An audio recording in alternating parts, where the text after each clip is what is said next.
अरे जल्दी हो जाओ सेटल बेटा, फिर जल्दी से हो जाइए। चलिए बच्चों, नमस्कार, सत श्री अकाल, कैसे हैं बच्चों तुम सबके हालचाल? उम्मीद करता हूँ मस्त हो, स्वस्थ हो। जय श्री राम, जय हो। सलाम नमस्कार भैया सबको। और वेरी गुड आफ्टरनून। उम्मीद करता हूँ बच्चों आप सब मस्त हो। Very very good morning, very good afternoon, good morning, good morning, good morning. बच्चों कल मैंने आपको, वेरी गुड मॉर्निंग बेटा, वेरी गुड मॉर्निंग। बच्चों कल मैंने आपको इंटीग्रेशन पढ़ाया था, तो इंटीग्रेशन में कुछ फॉर्मूले मैंने आपको बताए थे बच्चों। तो हम पहले थोड़ा सा रिवीजन कर लेंगे जो पढ़ा था इंटीग्रेशन का, फिर मैं आपको थोड़े से इंटीग्रेशन के सवाल और करा के फिर हम लोग बेसिक मैथ्स के आगे के कॉन्सेप्ट्स कवर करेंगे। चलो बच्चों आ जाओ जल्दी से, और मेरे साथ जवाब देते रहना तुम सारे बच्चे। तुम लोग का पार्टिसिपेशन बहुत मस्त है बेटा, है ना? पूरी मेहनत सब कुछ तुम लोग के लिए हो रही है। चलो बच्चों, हाँ बेटा बोलिए। चलिए बच्चों, सबसे पहले मैंने आपको इंटीग्रेशन पढ़ाया था x के पावर n dx का इंटीग्रेशन। तो बेटा x के पावर n dx का इंटीग्रेशन क्या होता है? बोलो बेटा, x के पावर n dx का इंटीग्रेशन क्या बच्चों यही बताया गया था आपको? और कुछ मैंने गलती की है बेटा, अभी कुछ लिखा नहीं है मैंने। क्या नहीं लिखा है? Constant of integration. क्या बच्चा सही है? अगर मैं यहाँ पे लिमिट्स लगा देता -1 से 1, तब भी कांस्टेंट ऑफ इंटीग्रेशन लिखना पड़ता ना? तब नहीं लगता बेटा। Very good. क्यों? क्योंकि फिर वो डेफिनेट इंटीग्रेशन हो जाता है ना बच्चे। ठीक है, इसका बच्चों एग्जांपल अगर मैं लूं, बहुत आसान सा, तुम लोग तुरंत फटाफट से बता देना कि x के पावर 7/2 dx है, तो मैं क्या लिख दूं बच्चे? x के पावर, बोलो।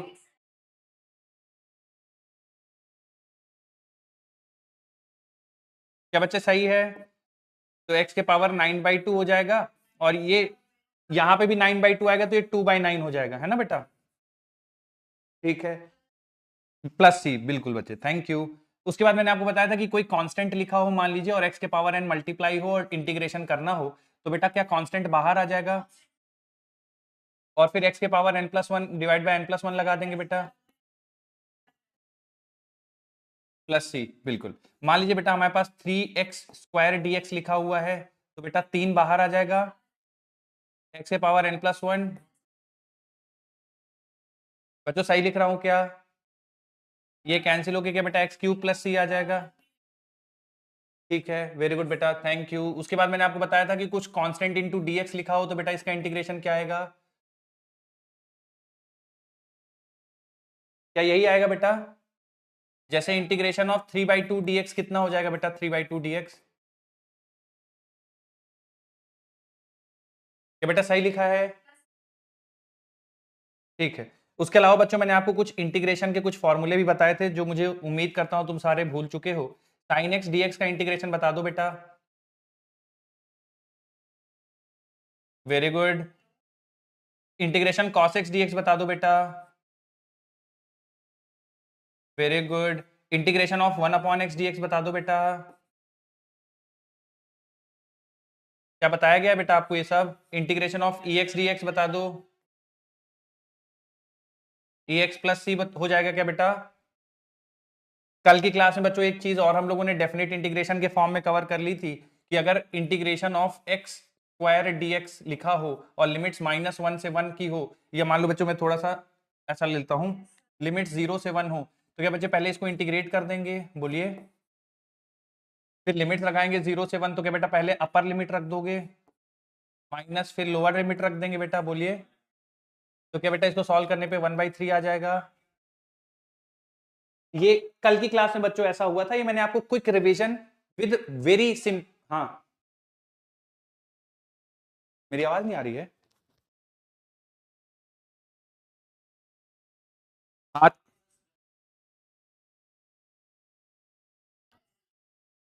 ठीक है। चलिए, अब बताओ, फीडबैक दो। अब ठीक है? ठीक, ठीक, ठीक। तो देखिए बच्चों, जो इंटीग्रेशन था ना, मैंने उसको आपको पूरे फॉर्मूले जो बताए थे वो लिखवा दिया एज इट इज। कुछ बेसिक बेसिक आपको मैंने उनके सवाल सॉल्व करके बता दिया, ठीक है? अब थोड़े से और सवाल करेंगे हम लोग डेफिनेट इंटीग्रेशन पे, और फिर आज का डिस्कशन शुरू करेंगे, ठीक है? तो कुछ सवाल बच्चों आपके सामने मैं प्रेजेंट कर रहा हूं, आपको सिंप्लीफाई करने हैं और उनके आंसर बताने हैं। तो 3 सवाल हैं बेटा, 3 सवाल के लिए मैं आपको 2 मिनट देता हूं। जिन बच्चों के सवाल हो जाएं प्लीज दूसरों का डिस्टर्ब नहीं करना है।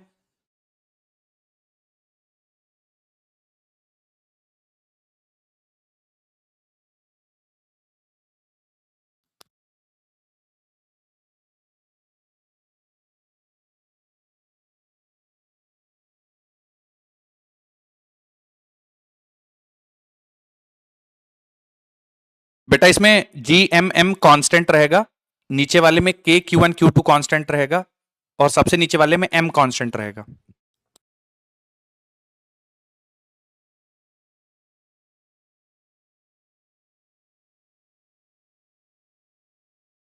हाँ?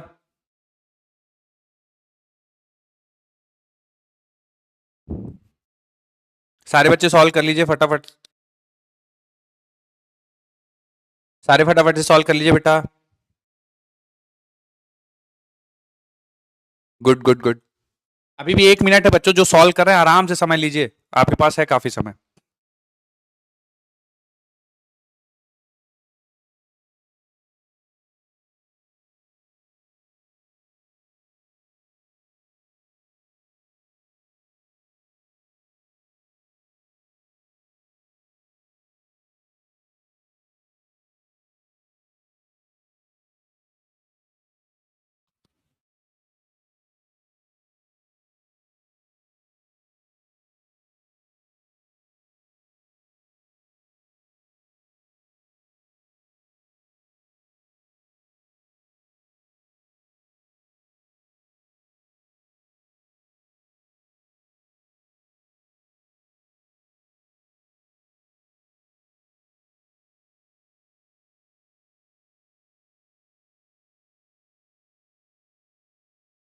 तो जो थोड़ा सा मैंने समय और बढ़ा दिया है, हो जाए तो बस बता देना कि सर हो गया।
चलिए बच्चों मैं सॉल्व कर देता हूं, जरा ध्यान से देखिए। कितने बच्चों ने कंप्लीट कर लिया तीनों पार्ट्स? बच्चों एक बार हाथ उठा दो तो मुझे आइडिया लग जाएगा।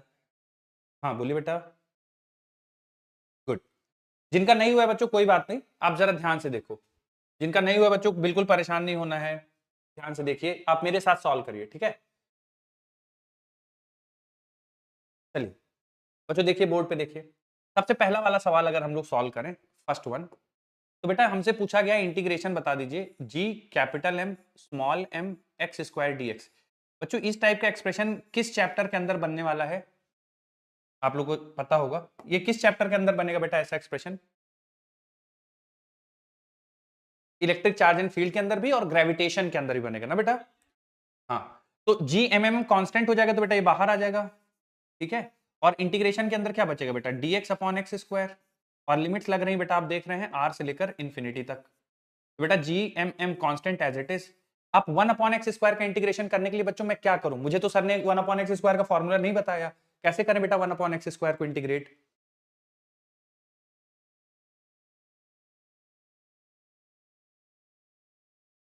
क्या बच्चों सही लिख रहा हूं? बोलिए। और लिमिट्स लग जाएंगी आर से लेकर इंफिनिटी तक, बोलिए बेटा ठीक है? क्या बेटा यहाँ पे कांस्टेंट ऑफ इंटीग्रेशन लिखने की जरूरत है? क्योंकि नहीं जरूरत है, क्योंकि लिमिट्स गिवन है ना? ठीक है, तो अब देखो जी एम एम मैं एज इट इज लिख देता हूं बेटा। जब इसको सॉल्व करेंगे तो x के पावर -2 + 1 -2 प्लस बेटा ये -1/x बन जाएगा, है ना? लोअर लिमिट अपर लिमिट, तो बेटा इसमें देखिए अपर लिमिट रखूंगा ना, तो G M M as it is, upper limit रखूंगा तो बेटा -1/∞ रखूंगा, सही है ना, और -1/r रखूंगा बेटा, ये भी आपको शायद समझ में आ रहा होगा। तो देखिए 1/∞ तो बेटा 0 हो जाएगा, है ना, जी एम एम, और ये प्लस प्लस मिलके बच्चों आर बन जाएगा। तो जो पहले वाले का आंसर आएगा वो G capital M small M divided by R आएगा। कितने बच्चों का सही आ गया था, हाथ उठा दो एक बार, पहला वाला। Very good very good. जिनका गड़बड़ था बच्चों होपफुली समझ में आ गया। कुछ नहीं करना है इसमें, बस ये जो कांस्टेंट है इसको बाहर ले आना है और 1/x² को इंटीग्रेट कर देना है, उसमें वैल्यू सब्स्टिट्यूट कर दी है, ठीक है। आइए बेटा अगला सवाल करते हैं, दूसरा वाला। दूसरे सवाल में बेटा a q1 q2 by x² dx minus sine के साथ है। मुझे बता दो इन इन पूरे टर्म्स में कौन सी चीज कांस्टेंट है बेटा, इन पूरे टर्म में माइनस के Q1 Q2 क्या बेटा कांस्टेंट की तरह ट्रीट किया जाए के, है ना, और इंटीग्रेशन के अंदर क्या बचेगा बेटा 1/x² dx बचेगा, और इसका इंटीग्रेशन देखो अभी हम लोगों ने किया -k Q1 Q2 और 1/x² का इंटीग्रेशन देख लो बेटा -1/x, तो -1/x, और लिमिट्स बच्चों देखो इसकी n to R2 है ना, हालांकि वो R1 से R2 थे लेकिन वो मिसप्रिंट है, चलिए आपने n मान के कर लेते हैं n से R2। बेटा ये माइनस है, ये भी माइनस है, इसको माइनस बाहर ले आओ, दोनों क्लब करके बेटा प्लस हो जाएगा, तो plus k Q1 Q2, bracket के अंदर बचेगा बेटा 1/R2 upper limit minus lower limit. आया क्या बच्चों, कितने बच्चों का आ गया था एक बार हाथ उठा दो। वेरी गुड बच्चों, कोई भी नई चीज नहीं कर रहे हैं, जो आपने पिछली क्लास में सीखा था बस उसका एक्सटेंडेड वर्जन है, क्योंकि तुम लोगों ने ये सब फॉर्मूले ऑलरेडी देखे हुए हैं, है ना। तो जो हमने पढ़ा है उसका हमारे आने वाले चैप्टर्स में क्या यूज है उसका तुम्हें एक थोड़ा सा ओवरव्यू देने के लिए। तीसरा सवाल देखो बेटा, तीसरे सवाल में बोला है MVDV। अब बच्चों एक सवाल आपके दिमाग में ये आ सकता है कि सर आपको कैसे पता चल गया कि k Q1 Q2 कांस्टेंट है। देखिए बेटा, जिसके रेस्पेक्ट में इंटीग्रेट कर रहे हो, जैसे x के रेस्पेक्ट में इंटीग्रेट कर रहे हैं, उसके अलावा जो लिखा होगा सब कांस्टेंट ट्रीट कर लो। x के अलावा जो सब कांस्टेंट, x के अलावा जो है सब कांस्टेंट। यहां पे बच्चों किसके रेस्पेक्ट में इंटीग्रेट कर रहे हैं बोलिए बेटा, तो v के अलावा क्या क्या लिखा है बोलिए बेटा, तो m कांस्टेंट है तो बाहर आ जाएगा बेटा, क्या इंटीग्रेशन v dv बनेगा, तो क्या बेटा m और v dv का इंटीग्रेशन बेटा v²/2 हो जाएगा, x के power n+1 divide by n+1, तो यहां v के power n+1 divide by n+1, और लिमिट्स कहां से कहां तक जाएंगे बच्चों, u से लेकर v तक, लिमिट्स u से लेकर v तक। तो बेटा चूंकि 2 कांस्टेंट है बाहर ले आओ। जब भी बच्चा इंटीग्रेशन के बाद आपके पास कोई जैसे 2v², 3v², 4v² या v²/5, 4 -1 ऐसा कुछ बनता है ना, कांस्टेंट को बाहर ले आओ तो थोड़ा आपको लिखने में आसानी हो जाएगी। फिर बेटा अपर लिमिट रखेंगे तो अपर तो v ही है, तो v² हो जाएगा, माइनस लोअर लिमिट रखेंगे बेटा तो u² हो जाएगा, तो m/2 v² माइनस u², तीसरे वाले का आंसर आ जाएगा। कितने बच्चों का ये भी सही है एक बार हाथ उठा दो बेटा। अरे वाह, समझ में आ रहा है बच्चों इंटीग्रेशन, ठीक है। बहुत ज्यादा देखो, बहुत ज्यादा इसमें इन्वेस्ट नहीं करना है टाइम, लेकिन जितना मैंने आपको बेसिक बताया बेटा, ठीक, जितना मैंने आपको बेसिक बताया बच्चों उतना कर लेना, बस उतना बहुत जरूरी है। खैर थर्ड वाला, m कांस्टेंट है बाहर आ जाएगा, x dx का इंटीग्रेशन x²/2, उसी तरह v dv का इंटीग्रेशन v²/2, ठीक है। क्योंकि दो कांस्टेंट है तो लिमिट रखने से पहले आप उसको बाहर निकाल सकते हो। सर मुझे नहीं निकालना है, कोई बात नहीं, अंदर रखो लिमिट रख दो तो भी सेम आंसर आएगा। तो बाई 2 बाहर आ गया, और अपर लिमिट v है तो v की जगह v रख देंगे, लोअर लिमिट u है तो v की जगह u रखेंगे, तो v² माइनस u² हो जाएगा। बोलो सही है। जो इंटीग्रेशन के बाद बनता है ना बेटा, उसमें पहले आपको अपर लिमिट रखनी है माइनस फिर लोअर लिमिट रखनी है, ठीक है।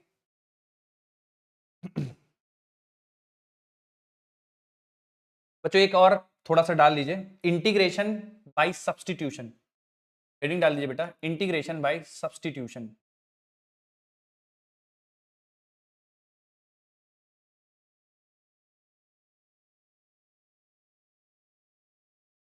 इंटीग्रेशन बाय सब्स्टिट्यूशन,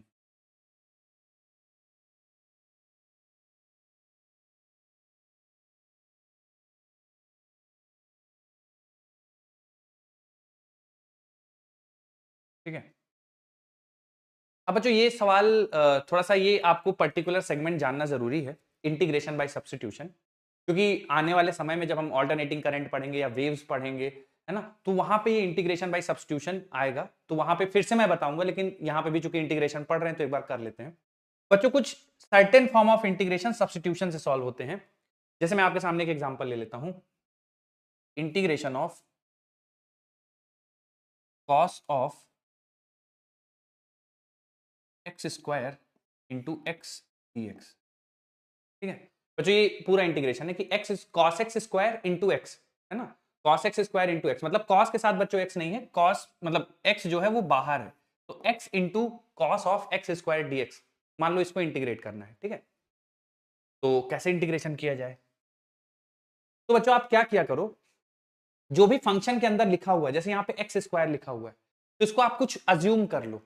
ठीक है, जैसे कि बच्चों इस वाले केस में मैं क्या अज्यूम कर लूंगा, ध्यान से सुनिएगा बेटा, इस वाले केस में मैं अज्यूम कर लूंगा एक्स स्क्वायर बराबर टी। जैसे बेटा आपने एक्स स्क्वायर बराबर टी अज्यूम किया, तो ये जो सवाल हो गया बेटा, ये बन गया कॉस ऑफ एक्स स्क्वायर की जगह बच्चों हो गया टी। ठीक है, एक्स पहले से है, ठीक है, यहाँ पे एक्स पहले से है और डीएक्स पहले से है, लेकिन बच्चों प्रॉब्लम ये हुई कि जैसे ही मैंने एक्स स्क्वायर को टी लिखा, अब इसको इंटीग्रेट नहीं कर सकते, क्योंकि बेटा ये वेरिएबल अलग है और ये वेरिएबल अलग है, टी और एक्स अलग अलग हैं, तो इंटीग्रेट नहीं कर सकते। या तो पूरा एक्स के फॉर्म में हो तो इंटीग्रेशन हो जाएगा, या पूरा टी के फॉर्म में हो तो इंटीग्रेशन हो जाएगा। अच्छा, तो क्या करें? तो फिर बच्चों ये सोचा गया, देखिए कि एक्स डीएक्स को कैसे टी में बदलें कि पूरा जो है हमारा एक्सप्रेशन टी में आ जाए। तो देखो बच्चों, अगर इसको ध्यान से देखोगे, एक्स स्क्वायर बराबर टी लिखा हुआ है, बच्चे अगर मैं इस साइड डिफरेंशिएट करूं, है ना, इस साइड डिफरेंशिएट करूं, तो बेटा इसको डिफरेंशिएट, एक्स स्क्वायर का डिफरेंशिएशन हो जाएगा 2x, मानते हो बेटा, nx पावर n माइनस 1, बोलो ठीक है। और क्योंकि x को डिफरेंशिएट कर रहा हूं बेटा, तो यहां पे एक टर्म लिखना पड़ेगा dx। ठीक है, यहां पे t है, तो t को, ये लेफ्ट हैंड साइड का डिफरेंशिएशन हो गया, और अगर राइट हैंड साइड में डिफरेंशिएट करूंगा बेटा, तो t का डिफरेंशिएशन हो जाएगा dt। अब अगर आप किसी के रेस्पेक्ट में मतलब नहीं कर रहे हो बेटा, तो एक्स स्क्वायर का डिफरेंशिएशन 2x dx और t का डिफरेंशिएशन dt।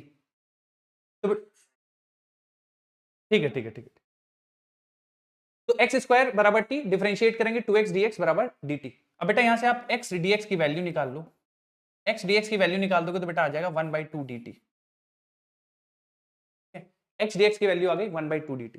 तो यहां पे बच्चों जहां जहां पे भी x dx लिखा हुआ है, जैसे ये x dx लिखा हुआ है ना, cos t तो तुम्हारा एज इट इज आ गया, और x dx लिखा हुआ बेटा, तो x dx की जगह हम लोग लिख देंगे dt/2। ठीक है, नहीं नहीं बेटा, कांस्टेंट नहीं है, टी वेरिएबल है। देखो एक्स स्क्वायर के बराबर टी माना है ना, तो अगर एक्स वेरिएबल है तो टी भी वेरिएबल होगा ना, मेरी बात समझ में आ रही है? तो जब आप डिफरेंशिएट करेंगे तो एक्स स्क्वायर का डिफरेंशिएशन 2x, क्योंकि एक्स को डिफरेंशिएट कर रहे हैं तो dx लिख दीजिएगा, टी को डिफरेंशिएट कर रहे हैं तो dt लिख दीजिएगा। ठीक है, उसके बाद x dx की वैल्यू dt/2। तो बच्चे आइडिया क्या रहेगा, जब भी आपको कोई ऐसा फंक्शन दिख जाए जिसके अंदर कोई फंक्शन लिखा हो, जैसे cos एक खुद में फंक्शन, उसके अंदर फंक्शन लिखा हुआ है, ठीक है, तो एक बार दिमाग में आपको आइडिया होना चाहिए कि यार इसको सॉल्व करने के लिए ना हमें सब्स्टिट्यूशन यूज करना होगा। और सब्स्टिट्यूशन कैसे यूज करना है बच्चों, जो कॉस के अंदर लिखा हो, साइन के अंदर लिखा हो, ई के पावर में लिखा हो, उन सबको आप टी मान लीजिए, टी मान के इस तरह से डिफरेंशिएट करिए और कोशिश करिए कि जो पूरी चीज है वो टी के टर्म्स में आ जाए। जैसे अब ये सवाल आपको दिख रहा होगा बेटा कि पूरा टी के टर्म्स में आ चुका है, cos t 1/2 dt। अब बच्चों इसका इंटीग्रेशन करने के लिए क्या 1/2 बाहर आ जाएगा इंटीग्रेशन से, बोलिए? ठीक है, 1/2 बाहर आ गया, और ब्रैकेट मतलब इंटीग्रेशन के अंदर बचेगा बच्चों cos t dt। बताओ बेटा cos t dt का इंटीग्रेशन क्या होता है? cos t का इंटीग्रेशन तुम सारे बच्चों को बताना है बेटा, ये मैंने sin t, sin t, तो बेटा sin t लिख दिया और प्लस कांस्टेंट ऑफ इंटीग्रेशन, बोलो क्लियर है? अब यहां पे सवाल सॉल्व नहीं हो बच्चों, अभी t की वैल्यू एक्स स्क्वायर, चूंकि हमारा ओरिजिनल सवाल तो ये था, तो t बराबर एक्स स्क्वायर रख दो, ये बन जाएगा half sine of X square plus C. बोलो क्लियर है बच्चों? ठीक है, इसको नोट करिए, फिर इसी से मिलता जुलता सवाल मैं अभी आपको देता हूं, आपको खुद दिमाग लगा के सॉल्व करना है। बोलिए। क्या नहीं समझ में आया आपको इसमें? क्या नहीं समझ में बेटा? ये पहले दो लाइन ना, एक्स स्क्वायर डीएक्स है, तो ये हमारा जनरल जितने हम लोगों ने फॉर्मूले पढ़े हैं उससे सॉल्व नहीं होगा, तो इसको सब्स्टिट्यूशन मेथड से करेंगे सॉल्व। तो जो एक्स स्क्वायर है उसकी जगह टी रख दिया, ठीक है। अब आप मुझसे क्वेश्चन कर सकते हो कि सर लिख, हाँ हाँ टी अज्यूम कर रहे हैं कि एक्स स्क्वायर बराबर टी। कैसे करते बेटा? नॉर्मल नहीं कर पाते। मैंने आपको प्रोडक्ट रूल इंटीग्रेशन में नहीं पढ़ाया है, मैंने आपको प्रोडक्ट रूल डिफरेंशिएशन में पढ़ाया है। प्रोडक्ट रूल इंटीग्रेशन में हमारे मतलब बिल्कुल, हाँ। अगर एक फंक्शन लिखा है केवल, है ना, और उसके साथ मल्टीप्लिकेशन में दूसरा फंक्शन आ गया, तो आपको इंटीग्रेशन बाय सब्स्टिट्यूशन सोचना है, ठीक है। और एक्स स्क्वायर को फिर टी लिखा और दोनों साइड डिफरेंशिएट किया, और क्योंकि इसको टी मान लिया है तो पूरे फंक्शन को टी के फॉर्म में लाना था, इसलिए एक्स डीएक्स को एक्स डीएक्स की वैल्यू dt के फॉर्म में सब्स्टिट्यूट कर दी। जैसे ही लिखा पूरा टी में कन्वर्ट हो गया, 1/2 कांस्टेंट बाहर, कॉस का इंटीग्रेशन साइन टी, और लास्ट स्टेप में टी की वैल्यू सब्स्टिट्यूट कर देंगे। हाँ, अज्यूम किया बेटा, एक्स स्क्वायर की जगह टी अज्यूम किया है, लेट किया है, बाद में वापस भी रख दिया, देखो सवाल सॉल्व करने के लिए।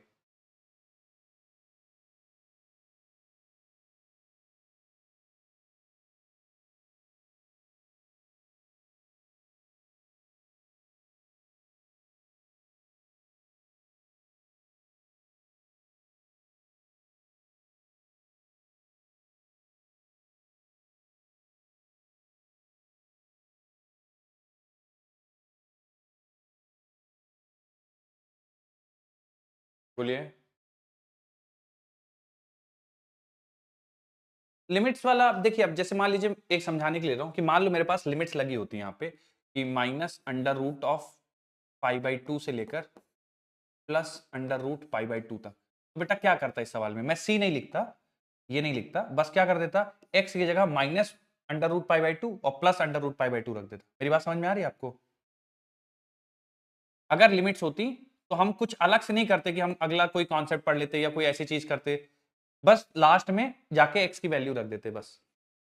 मैं करा दूंगा आप लोग को एक, ठीक है।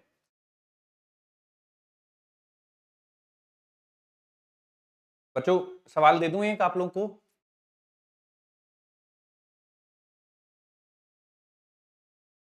हाँ, बोलिए। चलो बच्चों एक सवाल देता हूं। हाँ हाँ। हम्म, ठीक। एक सवाल लीजिए बच्चों। सवाल ये बेटा, मैं उसको सी लिखा तो लिख लो, लिख लो, सी लिख लो। वो मैं बता रहा था कि अगर लिमिट्स होती तो सी नहीं लिखते। देखो, इंटीग्रेशन ऑफ साइन ऑफ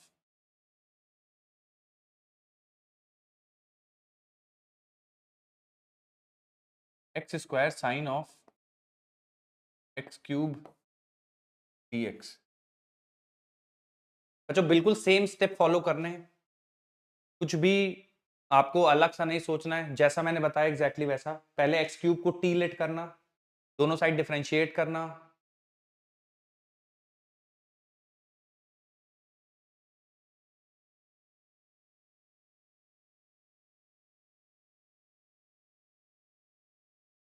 ठीक है, ठीक है, गुड।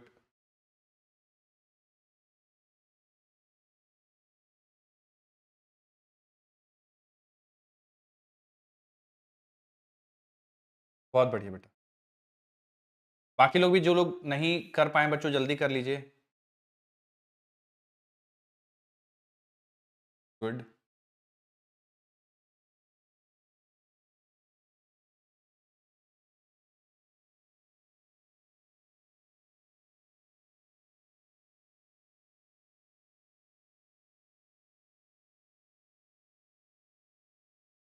चलो बच्चों देखो जल्दी से फटाफट। इसमें पहला स्टेप बच्चों आपने सबने क्या किया, एक बार मुझे बता दो, थोड़ा मदद कर दो मेरी। पहला स्टेप क्या किया बेटा आपने? क्या बेटा सबने यही किया है? तो बेटा इंटीग्रेशन बन जाएगा, देखिए साइन ऑफ टी, ठीक है, और अभी dx और एक्स स्क्वायर को भी कन्वर्ट करना बाकी है। तो बेटा इसको डिफरेंशिएट कर दिया होगा आपने फिर, है ना? तो ये क्या आपको 3x² dx बन गया था बेटा इधर, और इधर dt बन जाएगा। तो बेटा यहां से देखो आप, x² dx की वैल्यू कितनी है बेटा? x² dx की वैल्यू 1/3 dt, है ना? तो x² dx की जगह बच्चों मैं रख दूंगा 1/3 dt, सही है ना? क्योंकि बेटा 1/3 कांस्टेंट है, बाहर आ जाएगा। sin t dt का इंटीग्रेशन क्या होता है बेटा? सही लिख रहा हूं ना? तो इसका जो आंसर आ जाएगा minus cos T divided by 3। और बच्चों टी हम लोगों ने किस हाँ प्लस सी, मैं लास्ट में लिख दूंगा। टी किसको माना है बेटा हम लोगों ने? x³ को ना। तो ये आ जाएगा आपका final answer, -1/3 cos x³ plus C. कितने बच्चों को सही आ गया था, एक बार हाथ उठा दो। Very good, very good. बच्चों ये सवाल और दो अटेम्प्ट कर लीजिए, बिल्कुल सेम तरीके से करना है जैसे मैंने आपको बताया है। यहाँ पे 3x को t लेट करना, यहाँ पे 4x को t लेट करना। बहुत बच्चों का हो गया होगा, है ना? वेरी गुड, ठीक है बेटा, जिनका हो गया बहुत बढ़िया बात है। जो लोग कर रहे हैं बेटा तुरंत कंप्लीट कर लीजिए, फिर मैं आपको अगला कॉन्सेप्ट बताता हूँ।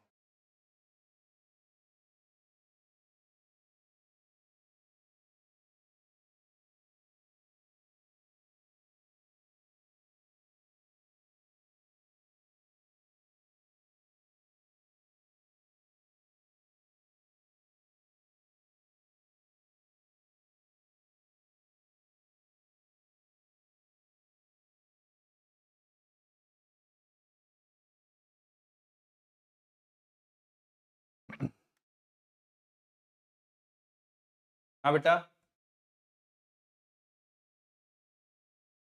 कहाँ नहीं आया बेटा, बताइए क्या नहीं समझ में आया? यहाँ पे अरे अरे रुक जाओ, एक एक बोल रहा है ना, बीच में कैसे अचानक से? मुझे उसकी भी आवाज नहीं आती फिर। थोड़ा तो बेटा आप दो लोग बोलोगे तो कैसे समझ पाऊंगा? ऐसे नहीं करते। एक बोलिए जो पूछ रहे थे। हाँ देखो ना, ये क्या लिखा है बोलो बेटा?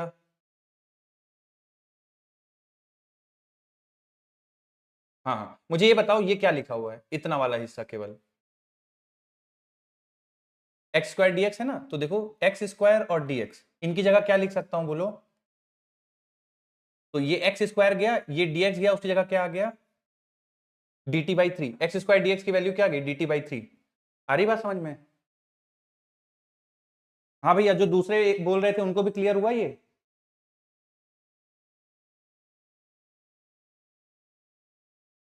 हम्म। बच्चों ये e के पावर 3x वाला आंसर बता दो जरा एक बार, अगर हो गया तुम लोग का सॉल्व तो। ये नहीं आ रहा? क्या बेटा आपने इसको 3x बराबर t लेट किया है क्या बच्चों सबने? 3x बराबर t लेट किया। हाँ, अब बेटा दोनों साइड डिफरेंशिएट करो, तो 3 तो कांस्टेंट है बेटा, इसका डिफरेंशिएशन तो होगा नहीं। dx x का डिफरेंशिएशन का बेटा dx हो जाएगा बोलो, और t का डिफरेंशिएशन dt हो जाएगा। अब मैंने चूंकि 3x को t पुट किया बेटा, तो यहाँ पे e के पावर t हो जाएगा, और dx की जगह क्या आ जाएगा बोलिए बेटा? dx की जगह क्या आ जाएगा, जल्दी से बोलिए? 1/3 dt। तो देखिए बेटा यहाँ पे लिख देता हूँ 1/3 dt। अब बोलो बेटा क्या बाहर आ जाएगा इंटीग्रेशन से, जल्दी से बोल दो। और इंटीग्रेशन ऑफ e के पावर t dt का इंटीग्रेशन कैसे होगा? सही है क्या बेटा? प्लस सी, है ना? और लास्ट में क्या करते हैं बच्चों हम लोग सारे? जैसे ये आ गया हमारे पास, हाँ e के पावर t की वैल्यू क्या मानी थी हम लोग बच्चों? 3x, तो वापस से सब्स्टिट्यूट कर देंगे। ठीक है, तो फाइनल आंसर ये आ जाएगा। किसी बच्चे का आ गया था ये 1/3 के पावर 3x प्लस सी? अरे वाह, ठीक। चलो अगला सवाल करो बच्चों, अब अगला सबका सही आना चाहिए बेटा। Good good. हाँ जिनका नहीं हुआ है वो करिए। अगला बच्चों सबका सही आना चाहिए, मैंने 2-3 प्रैक्टिस के लिए ले लिए हैं।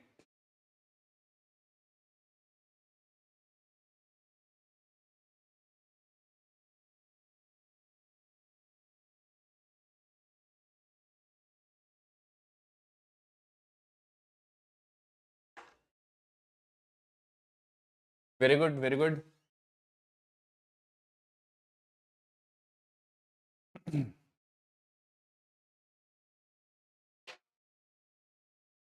मैं बताऊं बच्चों, आंसर सॉल्व करना शुरू करूं? चलो मेरी कोई मदद कर दे बेटा। सबसे पहले क्या करेंगे? पहला स्टेप बच्चों, पहला स्टेप। वेरी गुड बेटा। फिर दूसरा स्टेप क्या करें बच्चों, बोलो? 4dx बराबर dt हो गया। Very good. अब बच्चा फिर dx की वैल्यू कितनी आ जाएगी, बोलो? Very good. तो अब बेटा देखिए सवाल, cos ऑफ 4x, तो 4x की जगह क्या अज्यूम कर रहे हैं बेटा? t मान रहे हैं। और dx की वैल्यू बच्चा देखिए dt बाई 4 हो गई है। ठीक है, तो क्या बेटा 1/4 बाहर आ जाएगा इंटीग्रेशन से। इंटीग्रेशन के अंदर cos t dt बनेगा, बोलिए बेटा? cos t का इंटीग्रेशन बता दो बच्चों फटाफट। sin t, है ना? और लास्ट में हम लोग वैल्यू सब्स्टिट्यूट कर देंगे। t की जगह क्या रख दूं बेटा, बोलिए? t की जगह 4x अज्यूम किया था, वापस रख देंगे, plus constant of integration. Clear है सबको? ठीक है बच्चों, बस इंटीग्रेशन में हमें इतना ही पढ़ना है। आगे हम लोग चलते हैं, सीरीज की बात करेंगे बच्चों। थोड़ी सी मैं आपको सीरीज क्या बेटा? किसकी प्रॉपर्टी? किसकी बेटा?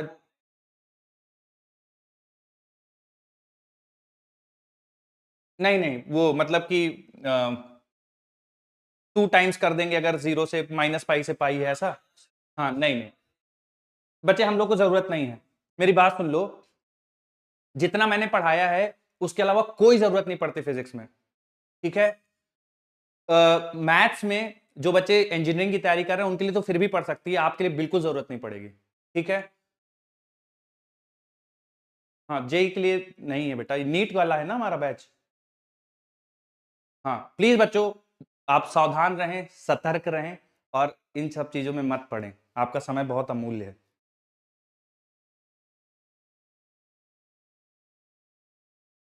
हाँ चलो आ जाओ बच्चों, सीरीज पढ़ेंगे।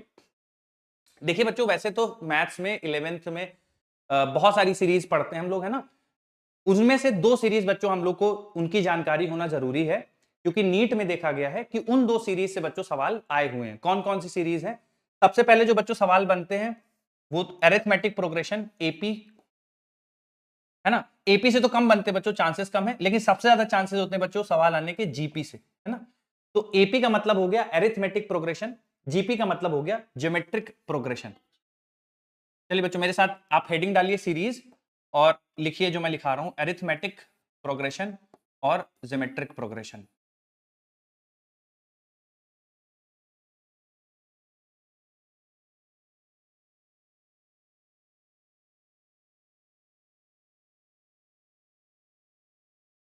इनमें बच्चों अगर इन 2 सीरीज में भी मैं कहूं तो सबसे ज्यादा जो हमारे लिए इंपॉर्टेंट है वो जीपी के फॉर्मूले याद रखना बहुत ज्यादा इंपॉर्टेंट है। आप एपी यानी अरिथमेटिक प्रोग्रेशन को थोड़ा सा मतलब भूल भी जाओगे तो भी चल जाएगा, पर जीपी बच्चों हम लोग के लिए बहुत ज्यादा इंपॉर्टेंट है। ठीक है, तो जीपी पे बहुत ज्यादा गौर से जो डिस्कशन में करूं ध्यान से सुनिएगा। चलिए बच्चों सबसे पहले पढ़ते हैं अरिथमेटिक प्रोग्रेशन के बारे में। अरिथमेटिक प्रोग्रेशन क्या होता है, कैसे उसके फॉर्मूले बनते हैं, क्या फॉर्मूले बनते हैं, क्या याद रखना है, देखिए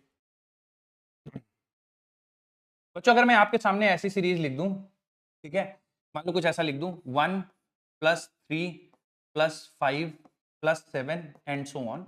ये बेटा मैं आपके सामने ऐसा लिख दूं, 2 + 5 + 8 + 11 एंड सो ऑन। ये बच्चों मैं आपके सामने कोई और भी नंबर से उठा के सीरीज शुरू कर दूं, जैसे 11 + 13 + 15 एंड सो ऑन। तो बच्चों आप इन सीरीज में एक चीज नोटिस करोगे कि जैसे 1 से 3 आए तो 2 बढ़ा, 3 से 5 2 बढ़ा, 5 से 7 2 बढ़ा, फिर अगला टर्म बच्चों अगर मैं तुम लोगों से पूछूं तो क्या आएगा? 7 के बाद क्या आएगा बेटा? इस सीरीज में ऊपर वाले में 9 आएगा, 9 आएगा, है ना? तो हर बार 2 बढ़ जा रहा है बच्चों। तो ऐसी सीरीज जिनमें एक कांस्टेंट नंबर से वैल्यू बार बार बढ़ती जाती है उनको बच्चों हम लोग बोलते हैं अरिथमेटिक प्रोग्रेशन। प्रोग्रेशन मतलब सीरीज का आगे बढ़ना। ठीक है, तो ये कहलाएगा अरिथमेटिक प्रोग्रेशन। इनमें बच्चों जो पहले नंबर और दूसरे नंबर या दूसरे नंबर और तीसरे नंबर या तीसरे या चौथे, मतलब जो 2 कॉन्जिक्यूटिव नंबर के बीच का गैप होता है बेटा उसको बोलते हैं कॉमन डिफरेंस। जैसे बच्चों इस वाली सीरीज में कॉमन डिफरेंस कितना है बेटा? 1 से 3 हो गया, कॉमन डिफरेंस कितना है बोलो बेटा? 2। 3 से 5 है तो कॉमन डिफरेंस 2 ही है बच्चों, ये है ना। अब मैं दूसरी वाली सीरीज में आपसे कॉमन डिफरेंस पूछ दूं तो कितना हो जाएगा? 3। 5 to 8 में बेटा ये भी 3 ही है ना। इस वाले में कितना है कॉमन डिफरेंस? 2। तो जितने से आपका नंबर आगे बढ़ता जाएगा वो कहलाता है कॉमन डिफरेंस। तो सबसे पहली चीज बच्चों नोट करते जाइए आप मेरे साथ, फिर मैं सवाल कराता हूं आपको। कॉमन डिफरेंस पहली चीज पता होनी चाहिए। कॉमन डिफरेंस, कॉमन डिफरेंस को बेटा डिनोट करते हैं डी से, और इसका मतलब होता है difference between two consecutive number. Difference between two consecutive number. मतलब बच्चों आपको इसमें से क्या करना होगा, सेकंड टर्म में से पहला टर्म घटा दो, या तीसरे टर्म में से दूसरा टर्म घटा दो, या चौथे टर्म में से तीसरा टर्म घटा दो। तो difference between two consecutive number is called as common difference.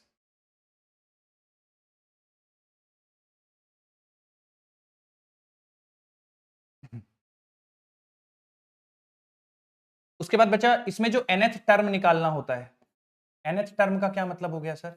nth term का मतलब हो गया बेटा कि जैसे ये पहला टर्म है, ये दूसरा टर्म है, तीसरा, चौथा, पांचवा, पांचवा दिया है मुझे, 5 दिए हुए हैं टर्म सीरीज में। मुझसे सवाल में पूछ ले 10वां टर्म बताओ, इस वाली सीरीज का 10वां टर्म बताओ। तो nth टर्म का बच्चों फॉर्मूला होता है, nth टर्म का फॉर्मूला होता है a plus n minus 1 into D. लिख लीजिए बेटा। a क्या होता है बच्चों, तुम्हें पता है क्या a क्या होता है? हाँ, a बेटा फर्स्ट टर्म होता है, डी मैंने आपको बता ही दिया, कॉमन डिफरेंस है।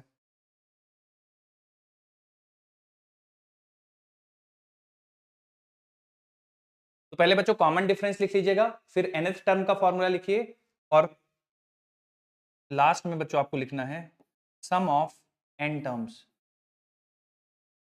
इसका क्या मीनिंग हो गया बच्चों कि मैं अगर इन सबको जोड़ दूं, जैसे पहले 4 टर्म्स का सम कितना होगा, तो 2 3 4 9 18 7 25, तो पहले 5 टर्म का सम 25 है। तो सम ऑफ nth टर्म बताती है बच्चों कि n टर्म्स को अगर आप जोड़ दोगे तो उनका वैल्यू कितना होगा, वो फॉर्मूला होता है सम ऑफ n टर्म्स का। तो बच्चों सम ऑफ n टर्म्स होता है Sn बराबर n/2 ब्रैकेट में 2a प्लस, वेरी गुड। और बच्चों इसका एक फॉर्मूला होता है, अगर किसी को पता हो तो मदद कर सकता है मेरी। Sn बराबर बच्चों होता है n/2 first term and last term. बच्चों ये दो फॉर्मूले होते हैं।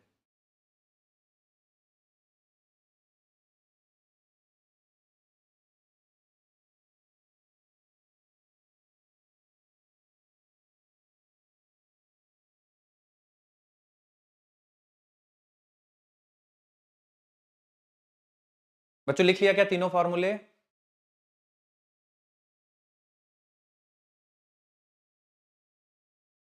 देखिए क्या क्या लिखना है, कॉमन डिफरेंस का फॉर्मूला लिखना है, nth टर्म का फॉर्मूला लिखना है, सम ऑफ n टर्म्स का लिखना है। सम ऑफ n टर्म्स के दो फॉर्मूले आएंगे बेटा, एक तो आपका n/2 2a plus n minus 1 into D, और दूसरा बच्चों आएगा formula n/2 first term plus last term.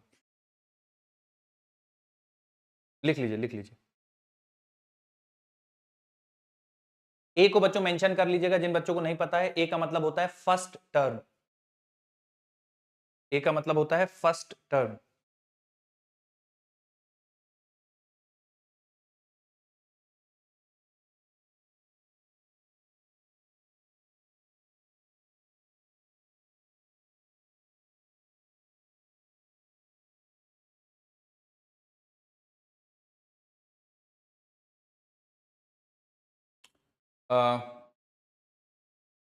बच्चों ये रहा सवाल आप सभी के सामने। जिनका हो जाए प्लीज दूसरों को डिस्टर्ब नहीं करिएगा। बाकी सब लोग सवाल पढ़िए और जो फॉर्मूले बताएं उनको यूज करके आंसर बताइए।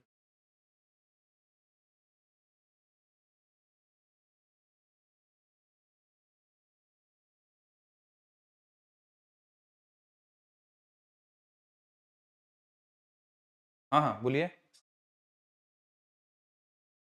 अब रुक जाओ बेटा, अब ये सवाल कर लें फिर दिखाता हूँ।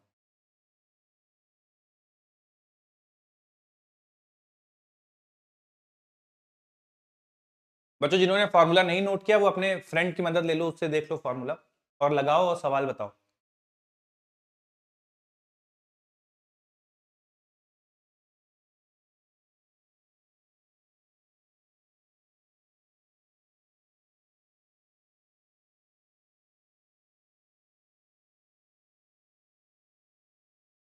बच्चों आंसर आ जाए तो बता देना कि सर हो गया है।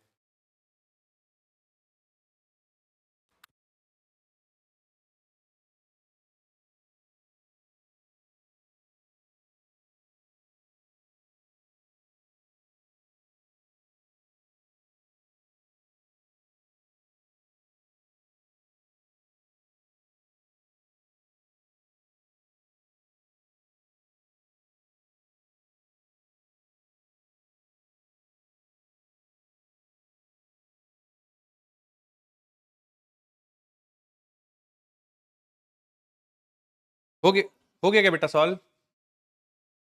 कितने बच्चों का हो, एक बार हाथ उठा दो, मुझे आइडिया लग जाएगा। एन नंबर ऑफ टर्म्स है बेटा, 64 तो उस बच्चे एन टर्म की वैल्यू है। चलो मैं समझाता हूं, ठीक है बच्चों। मैंने आपको सम के दो फॉर्मूले बताए हैं। देखिए कुछ बच्चे कह रहे थे कि फॉर्मूला नहीं नोट किया, बच्चों लिख लीजिए, मैं फिर से दिखा रहा हूं। देखिए 30 सेकंड के लिए स्लाइड। देखिए बच्चों, कॉमन डिफरेंस हो गया कि आप दो नंबर को घटा दो, कोई भी दो नंबर ले लो पास वाले, A3 में से A2 घटा दो, A4 में से A3 घटा दो, आपको कॉमन डिफरेंस आ जाएगा। फिर nth टर्म क्या होता है बच्चों कि जैसे मैं तुमसे बोल दूं कि ये सीरीज है ना, इस सीरीज का मुझे 10वां टर्म बता दो, तो वो nth टर्म हो गया, है ना।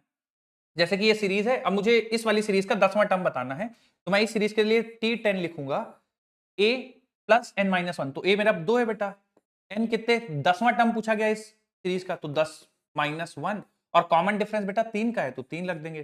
तो जो इस सीरीज का 10वां टर्म होगा वो होगा 2 प्लस 9 इंटू 3 27 29 होगा बच्चों इसका जो 10वां टर्म होगा। तो nth टर्म का मीनिंग समझ में आना चाहिए बच्चों आपको। अगली बात, sum of n terms. Sum of n terms बच्चों n by two 2a plus n minus one into D. अब जैसे जो मैं आपके सामने मैंने सवाल लिया था, इसमें पूछा है find the sum of given arithmetic progression, और ये नंबर्स गिवन है, ठीक है बेटा।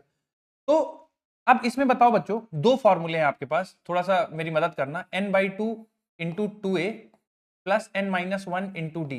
बच्चों मैं ये फॉर्मूला यूज करूंगा या n by two first term plus last term वाला यूज करूंगा? बोलो बच्चों कौन सा यूज करना चाहिए? सेकंड वाला यूज करना चाहिए। लेकिन बेटा सेकंड वाले में यूज करने में बात तो सही है, एन टर्म का सम ये यूज कर सकते हैं, हमें फर्स्ट टर्म पता है 4 और लास्ट टर्म पता है 64 और डिवाइडेड बाई 2। लेकिन बेटा हमें कितने नंबर ऑफ टर्म्स हैं 4 से लेकर 64 के बीच में वो तो नहीं पता, तो फिर क्या करेंगे बेटा? एन फाइंड करेंगे। जैसे क्या बच्चों मुझे nth टर्म पता है 64 है, बोलो बेटा, तो हम लोग ऐसा लिख देंगे कि टी एन nth टर्म जो होता है वो a plus N minus one into D के बराबर होता है। तो nth टर्म चूंकि 64 है और ये बराबर है किसके बेटा? ए जो कि 4 है, और n की वैल्यू हमें निकालना है कि ये कौन सा टर्म है ना। और कॉमन डिफरेंस बेटा दिख रहा होगा कि 4 है कॉमन डिफरेंस। तो बेटा यहां से देखो 64 माइनस 4 60 हो जाएगा, into N minus one into 4, 4 से कैंसिल करेंगे बेटा 15 हो जाएगा। तो ये जो n की वैल्यू है क्या 16 आ रही है बेटा? बोलिए। तो यहाँ पे n की जगह 16 रख दीजिए, तो 16 बाई 2 कर देंगे तो बेटा 8 आ जाएगा, 8 और इंटू 68। तो बच्चे कितना, थर्ड ऑप्शन मैच कर जाएगा 544। बच्चों समझ में आया क्या थोड़ा बहुत? कितने बच्चों का सही था, एक बार हाथ उठा दो, कितने बच्चों का सही था? गुड, काफी सारे बच्चों का सही था, कुछ का गड़बड़ था। एक और सवाल बच्चों प्रैक्टिस के लिए ले रहा हूं, मेक श्योर करना कि अब सारे बच्चों का सही हो। करिए जल्दी से।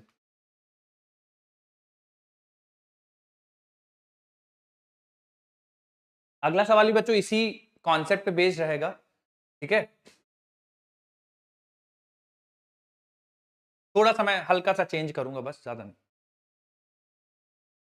देखिए बच्चों, मान लीजिए मैं आपके सामने ऐसी सीरीज रख दूं, -3 प्लस -1 प्लस 1 ऐसे, और मैं बच्चों आपसे कुछ सवाल पूछ रहा हूं। पहला सवाल है फाइंड 10th टर्म। पहला सवाल 10th टर्म बताना है बच्चों आपको। दूसरा सवाल है सम अप टू 12 टर्म्स। बच्चों आपको 10th टर्म बताना है इस सीरीज का और 12 टर्म्स तक का सम बताना है। बच्चों पूरी चीजें आपको पता है, सबके आंसर आना चाहिए बिना बिना किसी गलती के।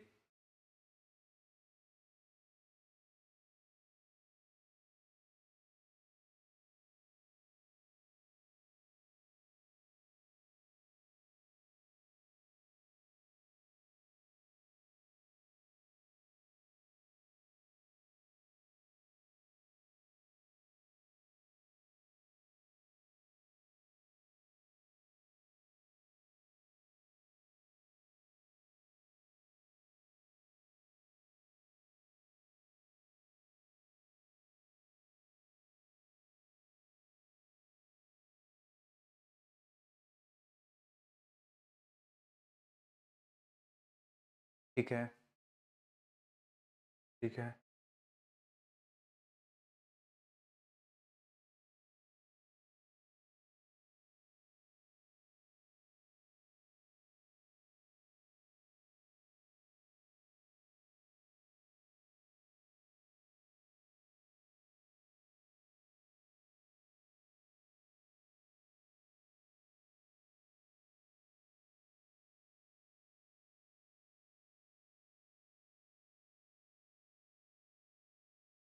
ठीक है। बच्चों आखिरी कुछ सेकंड्स बाकी हैं। ठीक है, कितने बच्चों ने कंप्लीट कर लिया बेटा, एक बार हाथ उठा दो तो मैं।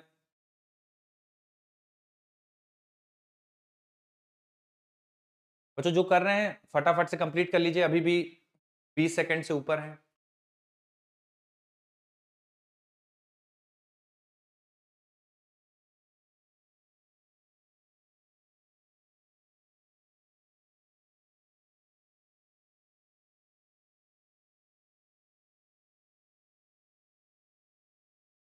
ठीक, गुड। ठीक है, ठीक। अच्छा, चलिए बच्चों, काफी सारे बच्चों ने अटेम्प्ट कर लिया, ध्यान से देखिए जिनका गड़बड़ है। बच्चों पहला है 10th टर्म निकालना है, तो T10 की वैल्यू हो जाएगी a plus N minus one into D. तो a बच्चों -3 है प्लस n माइनस वन बेटा 9 हो जाएगा, क्योंकि 10 माइनस वन और कॉमन डिफरेंस बेटा 2 है। तो बेटा ये 18 माइनस 3 क्या 15 आएगा?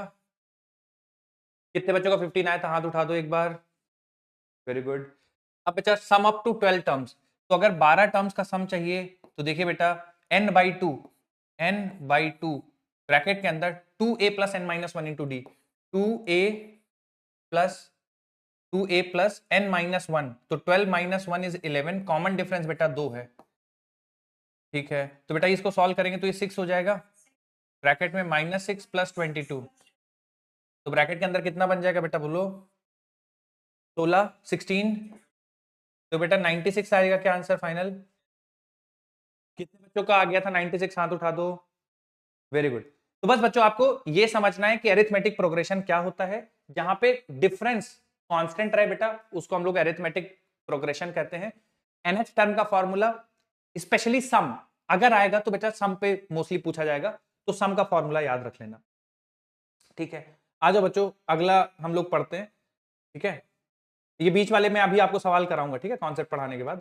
नेक्स्ट हमको पढ़ना है ज्योमेट्रिक प्रोग्रेशन। ये बच्चों one of the most important है और ये हो सकता है कि आपके एग्जाम में इससे रिलेटेड सवाल आ जाए। बोलिए बेटा, क्या हो गया, क्या नहीं आया आपको? मुझे बहुत पीछे जाना पड़ेगा क्या?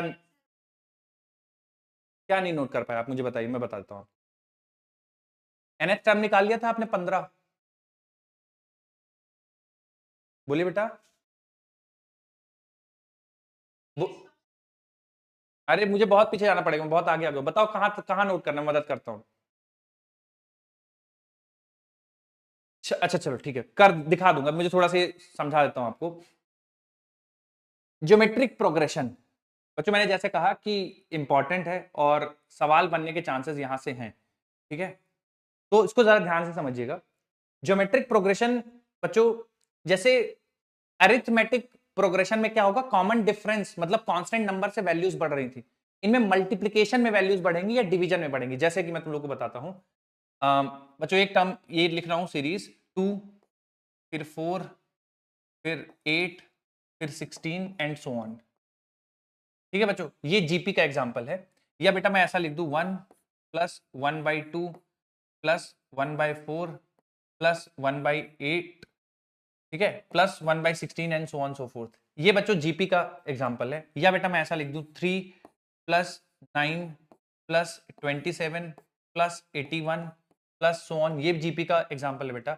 या मैं ऐसा लिख दूं 2 plus 2/3 plus 2/9 plus 2/27 and so on so fourth, ये भी बच्चे ज्योमेट्रिक प्रोग्रेशन का एग्जाम्पल है। तो इतने सारे एग्जाम्पल देख के मुझे बच्चों फटाफट से ये बता दो कि आपको क्या चीज नजर आ रही है। बच्चों आपको क्या लग रहा है कि ये, हाँ ये 2 है तो ये बच्चों 2 2 जा 4 हो गया, ये 4 2 जा कितना हो गया बेटा 8, या 8 इंटू 2 16 हो गया। तो हर बार नंबर 2 से मल्टीप्लाई हो रहा है। यहां पे बच्चा हर बार नंबर किससे डिवाइड हो रहा है, 2 से डिवाइड हो रहा है बोल दें, या हाफ से मल्टीप्लाई हो रहा है बोल रहे, दोनों सही रहेगा। तो यहां बच्चे 2 से हर बार क्या हो रहा है, नंबर डिवाइड हो रहा है। तो अब जैसे वहां बच्चों हम लोगों ने कॉमन डिफरेंस डिफाइन किया था, यहां पे डिफाइन करते हैं बेटा कॉमन रेशियो। ठीक है, कॉमन रेशियो। अब कॉमन रेशियो क्या होता है बच्चों, जैसे कॉमन डिफरेंस होता है ना कि A3 में से A2 घटा दो, चौथे में से तीसरा घटा दो, पांचवें में से चौथा घटा दो, इसी तरह रेशियो होता है बेटा दूसरे वाले नंबर को पहले से डिवाइड कर दो, तीसरे वाले नंबर को दूसरे से डिवाइड कर दो, चौथे नंबर को तीसरे से डिवाइड कर दो। जैसे कि मुझे इसका कॉमन रेशियो निकालना है बेटा, तो मैं दूसरे नंबर को पहले से डिवाइड कर दूंगा, या फिर तीसरे नंबर को दूसरे से डिवाइड कर दूंगा, या फिर चौथे नंबर को तीसरे से डिवाइड कर दूंगा। हर बार बच्चों आपको सेम वैल्यू मिलेगी। ठीक है, ये कहलाता है कॉमन रेशियो। जैसे कि बच्चों अगर मैं दूसरे वाले के लिए, पहला वाला तो तुम्हें बहुत क्लियरली दिख रहा है कि सर 2 ही आएगा। अब दूसरे वाले के लिए देखो, दूसरे वाले के लिए बेटा दूसरा वाला टर्म क्या है 1/2 है, और पहला वाला टर्म क्या है बेटा 1 है, तो इसका कॉमन रेशियो कितना आ जाएगा 1/2। सही है। अब इसके लिए बताओ बच्चा कॉमन रेशियो, इस वाले के लिए कॉमन रेशियो आर से रिप्रेजेंट करते हैं बेटा कॉमन रेशियो को। 3, 9/3, 27/9, 81/27, क्या बच्चों सबके लिए 3 आएगा। यहां पे कॉमन रेशियो निकालो तो क्या बच्चों सबके लिए 1/3 आएगा। 2/3 में से 2 को डिवाइड कर दो, 2/9 में से कोई भी एक ले लो, जनरली बच्चों पहले दो नंबर ले लेना डिवीजन के लिए, तो वो कॉमन रेशियो आ जाएगा। कितने बच्चों को कॉमन रेशियो समझ में आ गया, एक बार हाथ उठाओ तो। Common ratio, good. अब जैसे बच्चों हम लोग वहां पे nth टर्म और nth टर्म का सम पढ़ते थे, यहां पे भी आपको nth टर्म का सम करना आना चाहिए। तो मैं थोड़ा सा आपको ये नोट करो बच्चों, फिर मैं वो स्लाइड दिखाता हूं और nth टर्म का सम बताता हूं। लिख लो जल्दी से।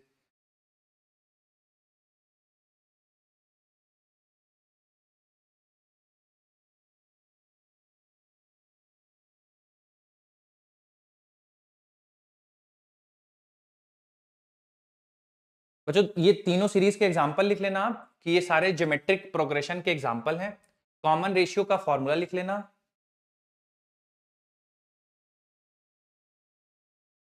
Very good. चलिए बच्चों मैं आपको बताता हूं nth टर्म कैसे निकालते हैं और n टर्म्स का सम क्या होता है। देखिए, तो यहां पे बच्चों nth टर्म जो निकाला जाता है tn, वो बराबर होता है a इंटू आर के power n minus. Very good. ये बच्चों nth टर्म का फॉर्मूला होता है a इंटू आर के पावर n-1। बेटा a क्या होता है यहां पे, a क्या होता है बेटा, और r क्या होता है बेटा, और नहीं रेशियो बेटा, और n जिस टर्म की वैल्यू आपको निकालनी है। ठीक है, जैसे कि मान लो बच्चों इस सवाल में मुझे चौथे टर्म की वैल्यू निकालनी है, पहला दूसरा तीसरा चौथा, मुझे चौथे टर्म की वैल्यू निकालनी है। तो जरा देखिए t4 बराबर हो जाएगा a 1 है, कॉमन रेशियो बेटा 1/2 है ना, और मुझे फोर्थ टर्म चाहिए तो 4 के पावर -1, तो बेटा बन जाएगा 1 इंटू 1/2 का क्यूब, जो कि बेटा हो जाएगा 1/8। तो देखिए फोर्थ टर्म 8 आ जाएगा। ठीक है, nth टर्म का फॉर्मूला नोट करिए बेटा फटाक से। tn बराबर a इंटू आर के पावर n-1। और अगर आपको a में कंफ्यूजन है तो a को अपने नोट्स में प्रॉपरली लिख लीजिएगा कि a is common sorry first term, a is first term. A is first term. Very good. Next heading डालिए बच्चों, सम ऑफ एन टर्म्स। जीपी में ही बेटा अगला है, आपको लिखना है सम ऑफ एन टर्म्स।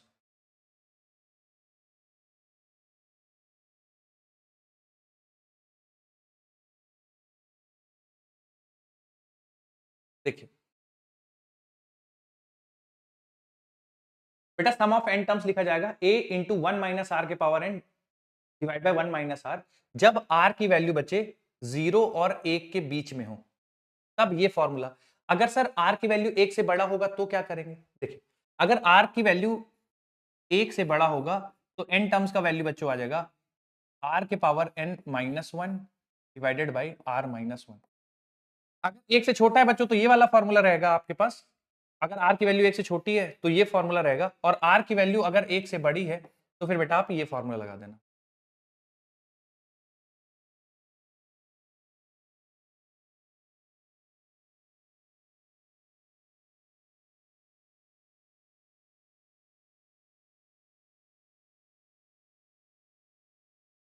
लिख लिया बच्चों सबने?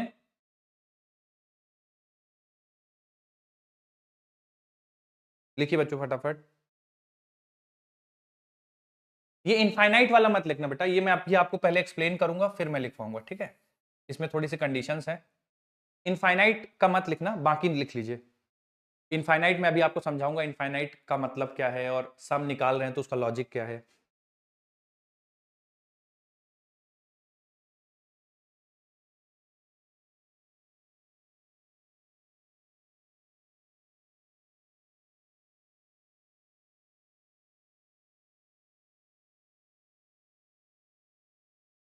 बच्चों नोट कर लिया है ना फॉर्मूला? ठीक। मैं एक सवाल कराता हूं बच्चों इसी पे, है ना, और आप सारे अटेम्प्ट करना। सवाल कुछ ऐसा है बच्चों, ध्यान से देखिए।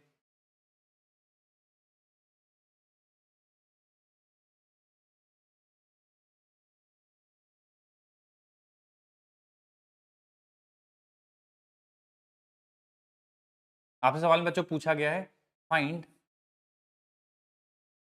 Sixth term of series. बच्चों आपको छठवां टर्म बताना है सीरीज का। दूसरा सवाल आपसे पूछा गया है, find sum up to 20 terms. 20 terms रहने दे बच्चों, सम अप टू 10 टर्म्स लिख लो, सम अप टू 10 टर्म्स।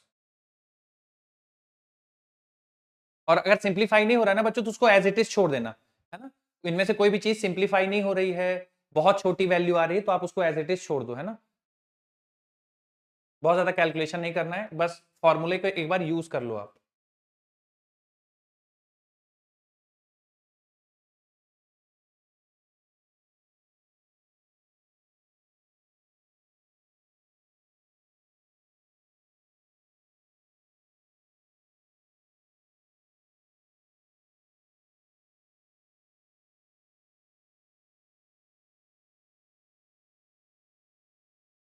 हो सकता है बच्चों थोड़ा सा अजीब सा रिजल्ट आए, तो घबराना नहीं।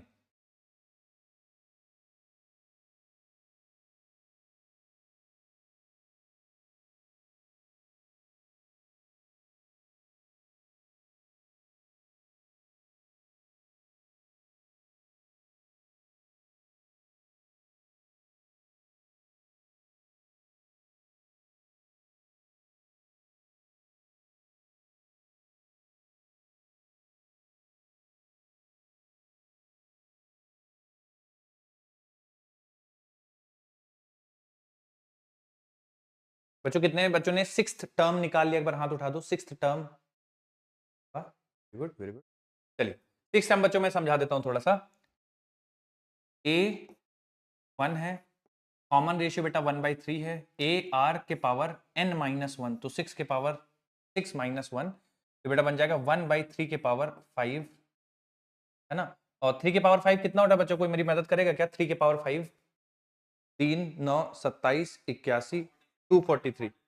बिल्कुल, वेरी गुड, वेरी गुड, धन्यवाद आप सभी को। 1/243 बच्चों ये सिक्स टर्म आएगा। कितने बच्चों का आ गया था सेम सिक्स टर्म? हाथ उठा दो। बहुत बढ़िया। 10 टर्म्स का सम देखिए बेटा, 10 टर्म्स का सम। बच्चे कोई मुझे फॉर्मूला लिखने में मदद करेगा क्या? 10 मतलब n टर्म्स का सम का फॉर्मूला लिखने में। 1 माइनस आर के पावर n डिवाइडेड बाई। बेटा एक चीज बताओ, इसमें r के पावर n माइनस 1 क्यों नहीं लिखा आप लोगों ने? Very good. जो कॉमन रेशियो बेटा 1/3 है और कॉमन रेशियो 1/3 जो है 1 से छोटा है, इसलिए 1 माइनस लिखेंगे। अगर ये 3 होता तो मैं यहाँ पे r माइनस 1 लिखता और r के पावर n माइनस 1 लिखता। तो पहला टर्म बेटा हमारा यहाँ पे तो 1 है, तो पहला टर्म 1 लिख देंगे। 1 माइनस r के पावर n, r है बेटा 1/3 और 1/3 के पावर n, अरे 10 टर्म्स बच्चों ये आएगा। बहुत खतरनाक कैलकुलेशन हो जाएगी। कोई बात नहीं, हम इसको पूरा 3 के पावर 10 तक नहीं लिखेंगे बच्चों। 1 माइनस 1/3। बच्चों पूरा इसको सिंप्लीफाई मत करिए, क्योंकि ये 1/3 के पावर 10 बहुत अलग सा हो जाएगा। 1 माइनस 1/3, तो बेटा इसको लिख देंगे 2/3। इसकी वैल्यू बेटा 2/3 आ जाएगी, है ना। 1 माइनस 1/3 की वैल्यू 2/3, तो 3 ऊपर चला जाएगा, 2 नीचे रहेगा, तो 3/2 और ब्रैकेट के अंदर बन जाएगा बच्चों 1 माइनस 1/3 के पावर 10। ठीक है बेटा, इतना लिख लीजिए, बस इतना करके छोड़ दीजिए। 3 के पावर 10 बहुत हो जाएगा, तो उसको वहां तक नहीं जाएंगे। कितने बच्चों ने यहां तक कैलकुलेट कर लिया था? एक बार हाथ उठा दो। वेरी गुड, बहुत बढ़िया। अब बच्चों जो लोग नहीं नोट किए हैं बच्चों, फटाफट से आप थोड़ा नोट कर लीजिए। इसके बाद जो मैं बताने वाला हूं वो सबसे इंपॉर्टेंट है। सीरीज में अगर एक फॉर्मूला जिससे आपको सवाल बनेगा नीट में, वो अगला फॉर्मूला है। बोलिए बेटा। हाँ हाँ, ऑप्शन में ऐसे देंगे, नहीं आपको इतना नहीं वो करेंगे कि 3 की पावर 10 निकालिए। ऑप्शन में भी ऐसे देंगे अगर आएगा तो।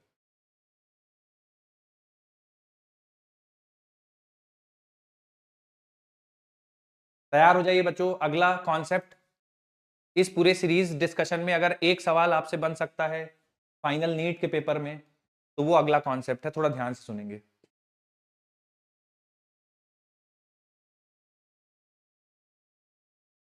देखिए बेटा बच्चों, बस इस वाले कॉन्सेप्ट के लिए लिखना बंद करिए, बस मेरी बात सुनिए 2 मिनट के लिए। Sum up to infinite, sum of infinite series. देखिए बच्चों, एक बात आप मेरी समझिए कि ऐसा नहीं है कि अरिथमेटिक प्रोग्रेशन इंफिनिटी तक नहीं जा सकती, जा सकती इंफिनिटी तक। 1 4 है ना, 7 10 13 16 बढ़ाते जाओ तो इंफिनिटी तक चली जाएगी। ऐसा नहीं होता बच्चों कि ज्योमेट्रिकल प्रोग्रेशन इंफिनिटी तक, ज्योमेट्रिकल प्रोग्रेशन भी इंफिनिटी तक चली जा सकती है। आप यहाँ पे 2 लिखो, फिर 2 का स्क्वायर कर दो, फिर 2 का क्यूब कर दो, ऐसे करके आप इंफिनिटी तक लिखते चले जाओ। लेकिन बच्चों बात यह है कि इस सीरीज का सम आप इंफिनिटी तक नहीं निकाल सकते। क्यों नहीं निकाल सकते? बेटा कितना जोड़ोगे? 2 के साथ 4, 6, 6 के साथ फिर 8 जोड़ोगे 14, 14 के साथ फिर अगला नंबर, कितना जोड़ते जाओगे? इंफिनिटी बहुत हो जाएगा, नहीं निकाल पाएंगे। कोई प्रैक्टिकल इसकी वैल्यू नहीं होगी। लेकिन बच्चों मैं अगर आपके सामने सीरीज ऐसा लिख दूं, 1 plus 1/2 plus 1/2 square plus 1/2 cube, और बच्चों ऐसा करते करते इंफिनिटी तक ले जाऊं, तो इस वाली सीरीज का हम जो है कुछ फाइनाइट वैल्यू आ जाएगी। अब तुम पूछोगे कैसे सर, इसकी क्यों फाइनाइट वैल्यू आएगी और इसकी क्यों इनफाइनाइट? क्योंकि ये बढ़ती जा रही बच्चों, वैल्यू बढ़ती जा रही। 8 होगा, फिर 16 होगा, फिर 64 होगा, फिर 128, फिर 256 और ऐसे 512, ऐसे बढ़ता चलेगा। तो नंबर बढ़ते जा रहे हैं, वॉल्यूम में नंबर बढ़ता जा रहा है, तो जब जोड़ोगे तो सम हमेशा बढ़ता जाएगा इंफिनिटी। इधर देखो बच्चों क्या हो रहा है, 1 है, फिर आधा हुआ, फिर 1/4, फिर 1/8। तो इधर जो नंबर है बच्चों, पहला सबसे बड़ा 1, फिर 1/2, फिर 1/4, फिर 1/8, फिर 1/16, 1/32, 1/64। तो नंबर लगातार छोटे होते जा रहे हैं। तो 1/8, 16, 1/32, 1/64 के बाद नंबर इतने छोटे आएंगे कि उनको आप जोड़ो या नहीं जोड़ो तो भी फर्क नहीं पड़ता। इसलिए जो ये सीरीज होती है जिनका कॉमन रेशियो 1 से छोटा होता है, ऐसी सीरीज जिनका कॉमन रेशियो 1 से छोटा होता है, उनके इनफाइनाइट नंबर का सम पॉसिबल है। जिनका कॉमन रेशियो 1 से बड़ा होता है, इनके इनफाइनाइट नंबर का सम पॉसिबल नहीं है, क्योंकि इनके नंबर्स बड़े होते जाएंगे। आप उनको कब तक जोड़ोगे? जो बच्चों मैं बोल रहा हूं, क्या तुम लोग उससे रिलेट कर पा रहे हो क्या? एक बार बता दो। ठीक है। अब इनफाइनाइट जीपी का सम क्या होता है बच्चों? किसी बच्चे को याद है क्या इनफाइनाइट जीपी का sum? A, very good, A upon 1 minus R. बेटा ये इनफाइनाइट जीपी का सम होगा। और ये चूंकि इसी कॉमन रेशियो एक से छोटी वाली ही जीपी का सम निकाल सकते हैं, तो बच्चों ये कहना मतलब आपको बाय डिफॉल्ट समझ में आना चाहिए कि जब आर की वैल्यू एक से छोटी होगी तभी ये वैलिड होगा। ठीक है बच्चों, फिर से बोल रहा हूं, यही एक फॉर्मूला है जो आपके पेपर में आ सकता है, तो इसको बहुत लिख लीजिए अच्छे से। हाँ, क्या नहीं समझ में आया, बताइए बेटा। आपको ये पता चला कि हम लोग कर क्या रहे हैं, ये पता चल रहा है आपको? हाँ हाँ, क्या कर रहे हैं बेटा, आप बताइए थोड़ा सा, क्या करने की कोशिश कर रहे हैं? वेरी गुड बेटा, ये 2 लिखा है, ये 4 हो गया, ये 8 होगा, अगला टर्म क्या होगा बेटा? 16, फिर अगला 32। तो जैसे जैसे आप आगे जा रहे हो नंबर बढ़ता जा रहा है ना, तो इन्फिनिटी पे जाके तो नंबर बहुत बड़ा हो जाएगा, तो उनको जोड़ पाना बहुत मुश्किल होगा ना, बहुत बड़ी क्वांटिटीज होती जाएंगी स्क्वायर होते होते, तो उनका कोई फाइनाइट सम आना पॉसिबल नहीं है। मेरी बात समझ में आ रही है? लेकिन आप इसको देखो, ये 1 है, ये आधा हो गया, ये 1/4 हो गया, ये 1/8, तो 1/16, 1/32, 1/64, वो आगे वाली वैल्यूज बहुत छोटी होती जाएंगी, 0 के ऑलमोस्ट बराबर होती जाएंगी, है ना? तो 1/8, 1/32, 1/64 के ऑलमोस्ट बाद से सारे नंबर बहुत छोटे छोटे होंगे, तो उनका सम कर पाना पॉसिबल होगा। ठीक है, तो जिनका कॉमन रेशियो 1 से बड़ा होगा उनका इनफाइनाइट जीपी का सम नहीं आ सकता, जिनका कॉमन रेशियो 1 से छोटा होगा उनकी इनफाइनाइट जीपी का सम आ सकता है। ठीक है, हाँ, फॉर्मूला लिख लीजिए बच्चों, इनफाइनाइट जीपी का sum a divide by 1 minus R. बोलिए बेटा। हाँ हाँ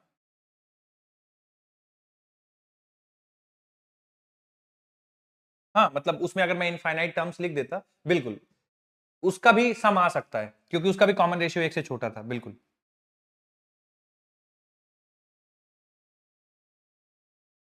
चलिए बच्चों एक सवाल कराता हूं, सारे बच्चों को अटेम्प्ट करना है भाई, ध्यान से करना, गड़बड़ नहीं करना।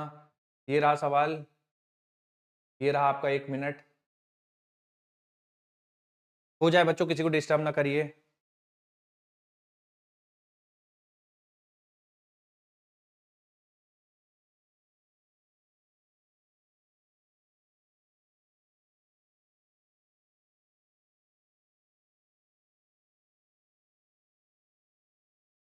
हो गया, बढ़िया।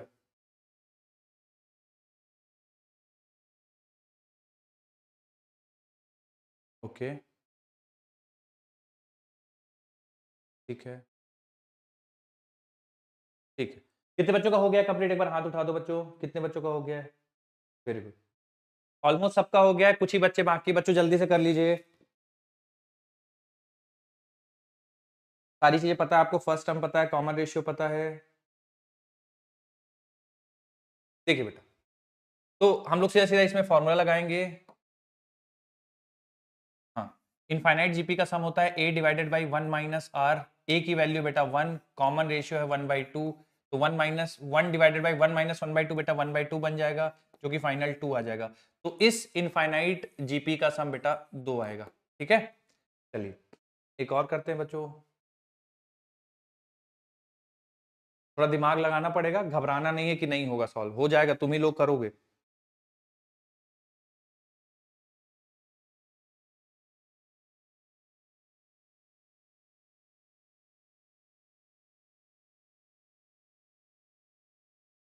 हम्म,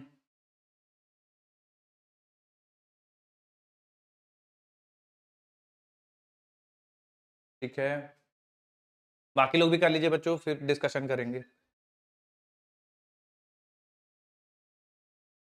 ओके बच्चों, आखिरी 20 सेकेंड, जो लोग कर रहे हैं थोड़ा जल्दी कर लीजिए। ठीक है,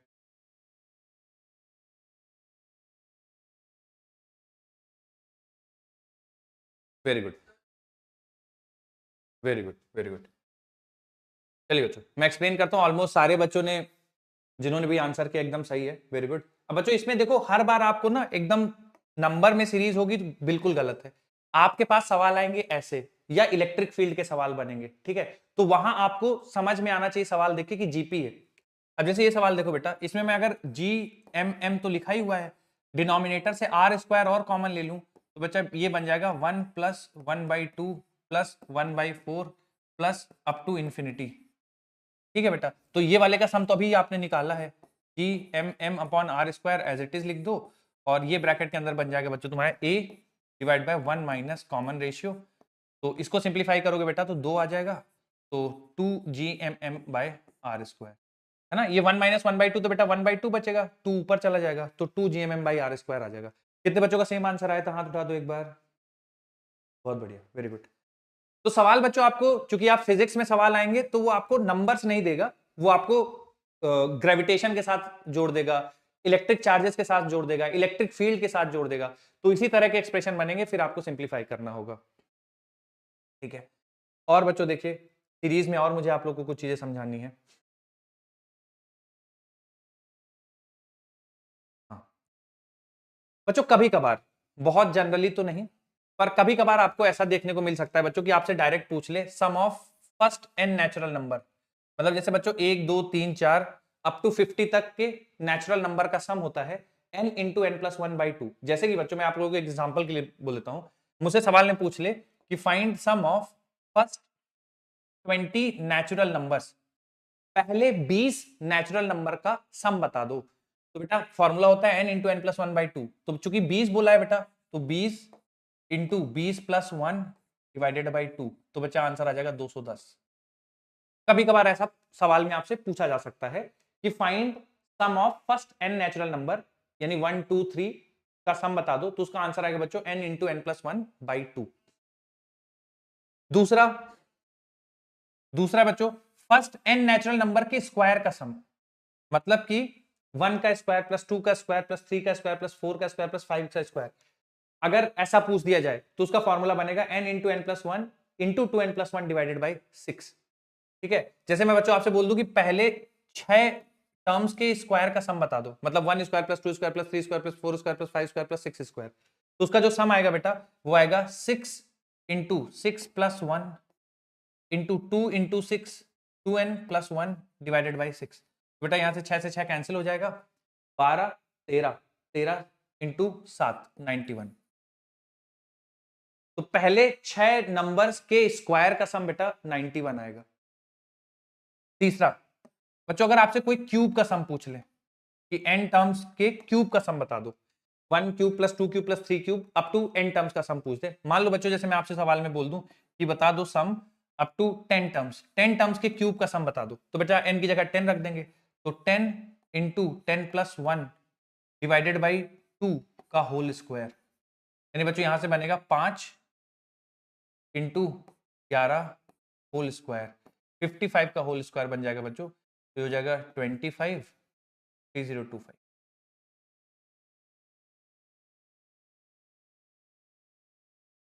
नोट कर लीजिए बच्चों सारे फॉर्मूले, उसका एक एक example, formula example, formula example. अगला सवाल मैं कराऊंगा आपको, उसको ध्यान से करना है।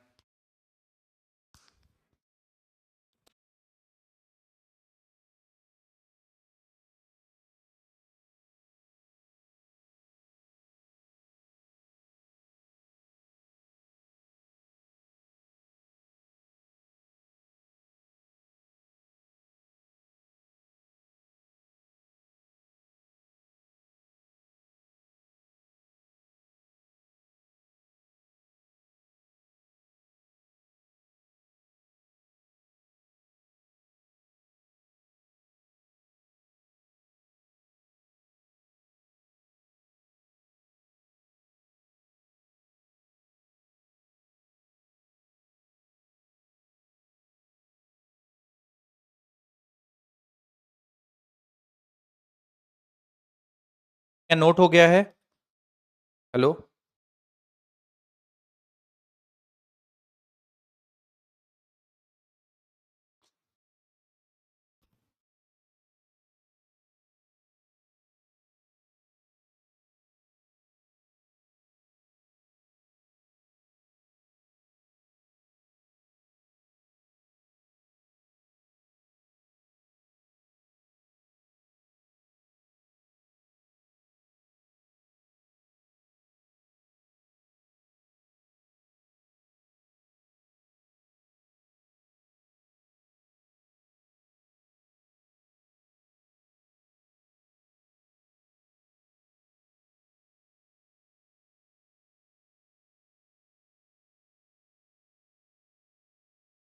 Hello hello hello.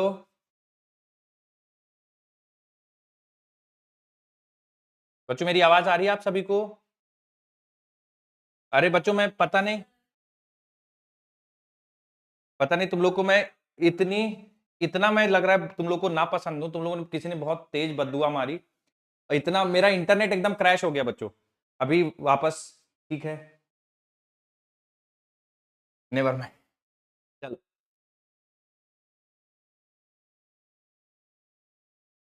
बोलिए बेटा।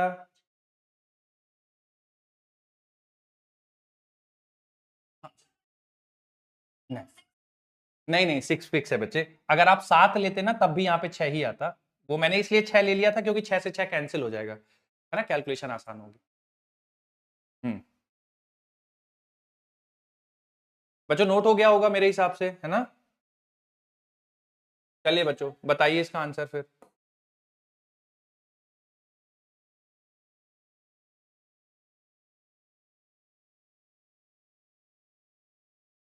अरे तुम लोग नहीं नोट किया था अभी तक? अच्छा इस वाले का अच्छा ठीक है। अच्छा ये इसका तो नोट किया होगा ना पहले वाले का? इसका भी नहीं नोट किया था? हाँ इसका कर लीजिए फिर मैं दिखा देता हूँ। Good good. Very good. Very good बेटा। 1275 कितने बच्चों का आ गया? एक बार हाथ उठा दो बच्चों। बहुत बढ़िया। हल्द्वानी पाठशाला बच्चों आप लोग का कोई रिस्पांस नहीं आया है? ठीक है बेटा ठीक। हल्द्वानी पाठशाला बच्चों आया है आपका सवाल करके आंसर? कितने बच्चों का आ गया हाथ उठाइए। अच्छा कर रहे हैं, करिए। ठीक ठीक ठीक। 50। हाँ 50 टर्म्स का बच्चों सम करना है। हाँ कैसे करना है बच्चों? कौन सा फॉर्मूला लगा दूं, एक बार मदद कर दो। n इंटू n+1/2 करेंगे ना बेटा? तो 25 × 51 हो जाएगा, है ना? 5 1275 आ जाएगा बच्चों, है ना? ठीक। जो लोग नहीं नोट कर पाए थे बच्चों जल्दी कर लीजिए नोट, फिर अगला सवाल कराता हूं।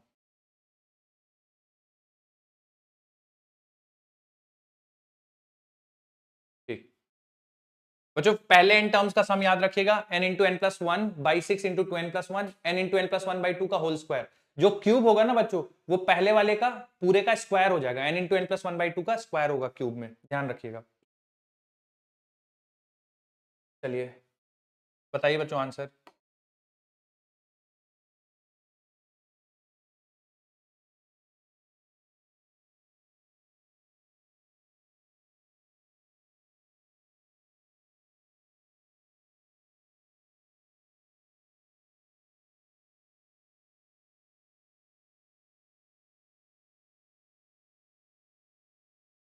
Very good.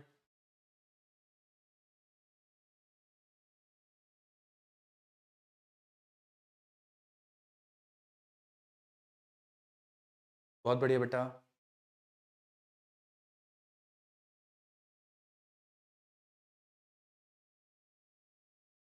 चलिए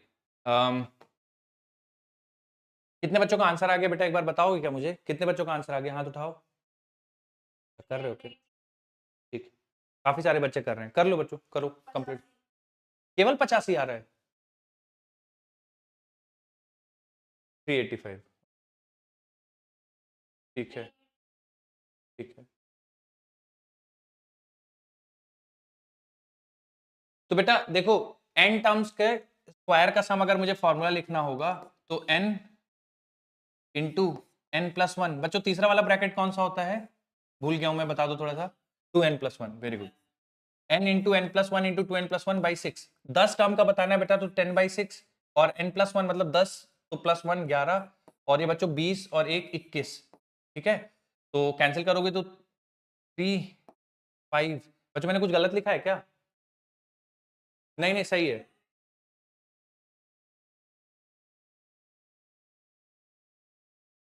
सही है बेटा। ये हो जाएगा 35 × 11। हाँ 5 और 3, 385 आएगा बच्चों आंसर। कितने बच्चों का सही था एक बार हाथ उठा दो।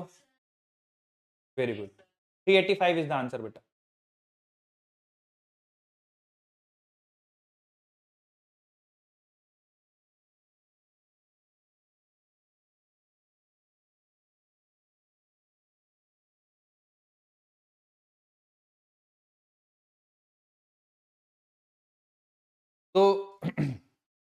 बच्चों ये आपकी सीरीज थी। इसके अलावा कुछ और मुझे आपको इंपॉर्टेंट फॉर्मूले बताने हैं, जैसे कि ये बहुत बार बच्चों यूज करेंगे लगभग हर जगह, और मुझे पता है आप में से बहुत सारे बच्चों को पता भी होगा, पर जिनको नहीं पता है तो बच्चों आज के बाद आप लोग को याद रखने ये फॉर्मूले बहुत आएंगे डे टू डे। बोलिए बेटा, समझ में नहीं आया क्या? रुकिए। हाँ हाँ, 10 तक लिखा तो है बेटा, 1 का square plus 2 square plus 3 square up to 10 का स्क्वायर बोला तो गया है। 10 के आगे थोड़ी कुछ लिखा है, तो 10 तक निकालेंगे, है ना? हाँ। अब बच्चों और आओ देखो फॉर्मूला देखो, area of square side square, ठीक है, area of rectangle length into width या breadth, area of triangle half base into height, area of trapezoid. बच्चों ये बहुत सारे बच्चों को कंफ्यूजन रहता है, एरिया ऑफ ट्रेपेजॉइड याद रखना, जब वेलोसिटी टाइम ग्राफ के सवाल करेंगे नीट में बहुत बार आता है भैया ये, half sum of parallel sides into separation between them, बहुत ही ज्यादा इंपॉर्टेंट। और मैं जब कराऊंगा तो तुम में से बहुत सारे बच्चे मुझे ये भी बोलोगे सर उसको रेक्टेंगल और ट्राइंगल में तोड़ के कर सकते हैं क्या? नौवीं के नहीं, अब नहीं करना, अब पूरा आपको पता होना चाहिए एरिया ऑफ ट्रेपेजॉइड। ट्रेपेजॉइड मतलब ऐसा, ठीक है, सम ऑफ पैरेलल साइड्स, तो पैरेलल साइड का सम करोगे इस वाली साइड का इनटू सेपरेशन बिटवीन देम, ठीक है, सेपरेशन बिटवीन देम मतलब ये दूरी, 1/2 distance between parallel sides into sum of parallel sides. Area enclosed by circle, कहते हुए अच्छा नहीं लगता बच्चों, लेकिन बहुत सारे बच्चे area of circle 2 pi R बोल देते हैं, प्लीज ध्यान रखिएगा, area of circle is pi R square, area of a circle is pi R square.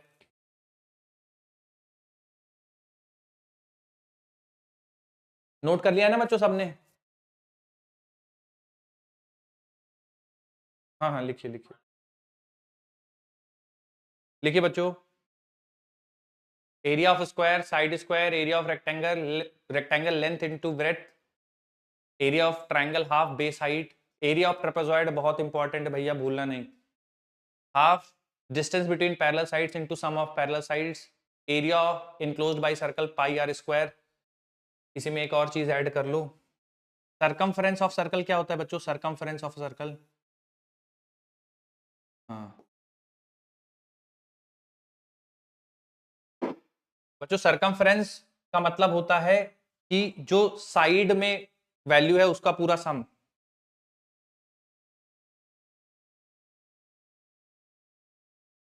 बच्चों सरकमफ्रेंस ऑफ अ स्क्वायर कितना होगा? अगर साइड लेंथ स्क्वायर की ए है तो सरकमफ्रेंस ऑफ स्क्वायर कितना होगा? 4a। सरकमफ्रेंस का मतलब होता है बच्चों साइड्स का सम, इन सब का सम 4a हो जाएगा स्क्वायर का सरकमफ्रेंस।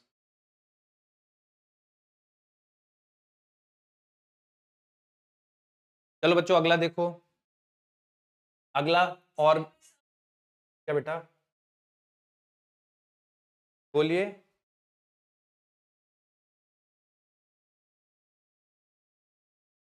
कहाँ? अभी किसी ने तो नहीं किया, अभी किया क्या किसी ने?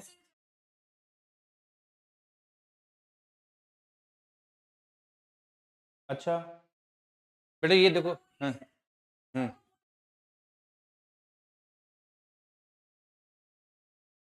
नहीं नहीं, तुम लोग यार ये बदतमीजी मत करो यार बच्चों, मुझे इस चीज का बड़ा दुख है कि मुझे ये बोलना पड़ रहा है, आई मीन आप लोग जिस प्रोफेशन की तैयारी कर रहे हो, और ये मत करो, मतलब मैं ऐसा बोलूँ कि एडमिशन कैंसिल हो जाएगा, ये हो जाएगा, वो तो सब सेकेंडरी, बट आप रियलाइज करो कि आप कर क्या रहे हो बच्चे।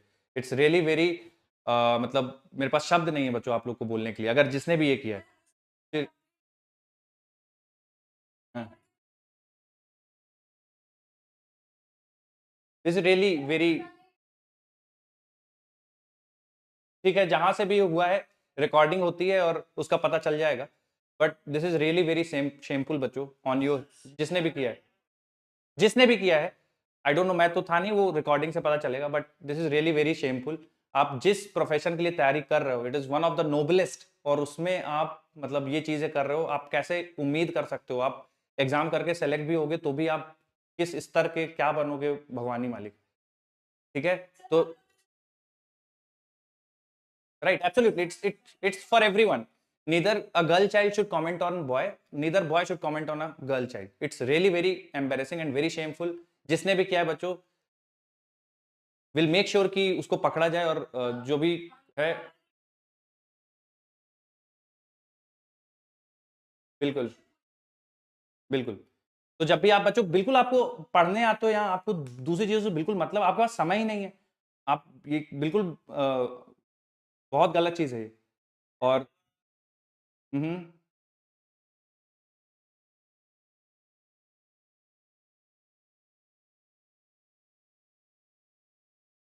ठीक है।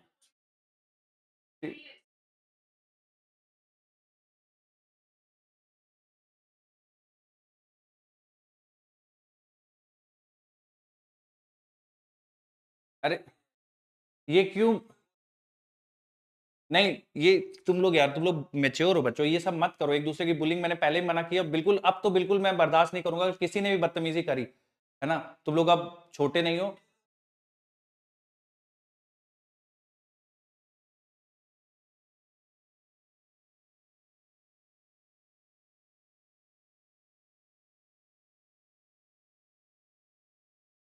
हम्म, ये मतलब पढ़ने आते हो बच्चों, क्या करने आते हो, this is really very shameful. I mean आपको पढ़ना चाहिए यार, क्या कर रहे हो ये। और अगली, ये तो मैं अभी आपको समझा रहा हूँ, और जिसने भी किया है या जो भी इसके लिए रिस्पॉन्सिबल है, आई मेक श्योर कि आपके साथ अच्छे से ध्यान रखा जाए इस चीज का। आप बिल्कुल बच्चों, मैं आप लोग के आपके इंटरेस्ट में बोल रहा हूँ, मुझे प्लीज कोई करते नहीं दिखेगा, नहीं तो मैं जितना आपको प्यार से पढ़ा रहा हूँ, जितना प्यार से बच्चे बच्चे कर रहा हूँ मैं, फिर आप बिल्कुल भी क्लास में मैं मेक श्योर करूंगा कि आप बैठो नहीं मेरे, ठीक है। तो बिल्कुल डिसिप्लिन रहिए। आपको सवाल पूछना है मेरे से 10 बार पूछिए। आप कोई चीज ऐसा पूछ दोगे जो हो सकता है कि मुझे नहीं पता हो, मैं 10 बार कहीं से खोज के आपको सबसे बेहतरीन आंसर करूंगा, जो मेरे तरफ से होगा बेस्ट हेल्प करूंगा। मेरा एक ही मोटिव है, आप सबका सिलेक्शन।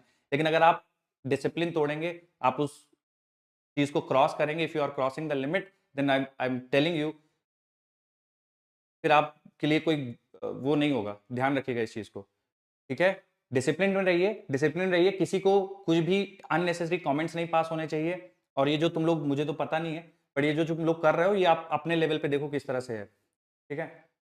सॉरी बच्चे, आप मैं मेक श्योर करूंगा कि मैं रहूं यहाँ पे। खैर, ये लिखिए फॉर्मूला अगला। Surface area of sphere 4 pi r square, बच्चों ये भी आएगा आपको। Surface area of sphere electrostatic में बहुत बार आएगा, ध्यान रखिएगा। सरफेस एरिया ऑफ पैरेललोग्राम, ठीक है, surface area of parallelogram base into height. Area of curve surface area of cylinder 2 pi r l। 2 pi l लिखा है बच्चे, ये 2 पाई r l है, ठीक है, 2 पाई r l है, इसको सही कर लीजिएगा। 2 पाई r l है curve surface area of cylinder. Area of ellipse is pi into A into B, मतलब ऐसा इलिप्स है अगर,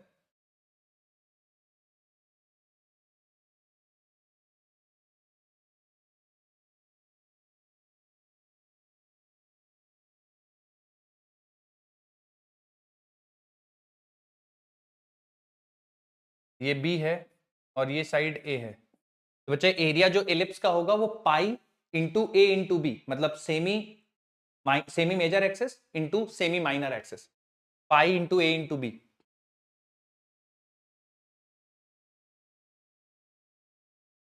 क्यूब का बच्चों सरफेस एरिया हो जाएगा 6 टाइम्स a स्क्वायर, क्योंकि एक सरफेस का एरिया होता है a स्क्वायर, और 6 सरफेसेस हैं तो 6 a स्क्वायर होगा।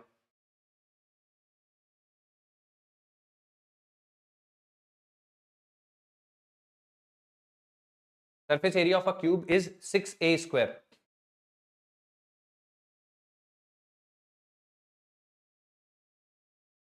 Total surface area of the cone would be pi R square plus pi R L. तो बच्चों इसमें देखो दो चीजें होंगी कोन के सरफेस एरिया में, एक तो कर्व सरफेस एरिया होता है बेटा, है ना। कर्व सरफेस एरिया मतलब जो उसका कोनिकल हिस्सा होता है, ये कोन का जो हिस्सा होता है कोनिकल, ठीक है, उसको कर्व सरफेस बोलते हैं। और जो बेस होता है बच्चों वो पाई आर स्क्वायर होता है, तो बेस पाई आर स्क्वायर होगा और कर्व पोर्शन का पाई आर एल होगा, ठीक है। लिख लीजिए सारे फॉर्मूले।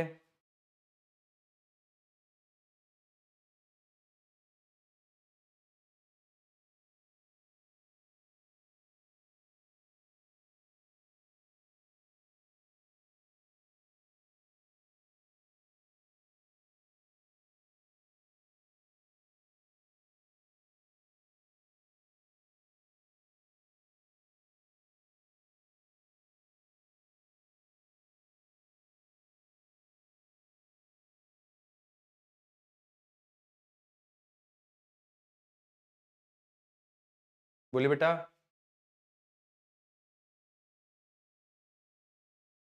किसके लिए बच्चे, कौन से वाले में? वेयर पाई आर एल, नहीं नहीं, ये केवल एल की डेफिनेशन है, this is only for L, pi R नहीं होगा। एल मतलब लेटेंट, ये L slant height, L.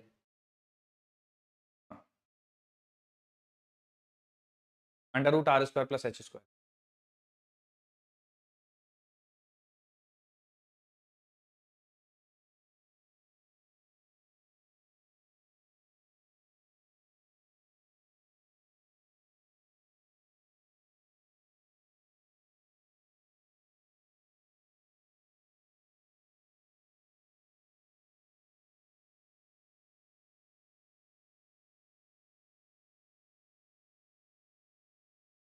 Note कर लिया बच्चों सबने?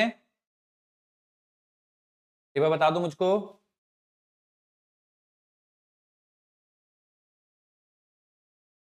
ठीक है करिए। Good good good good.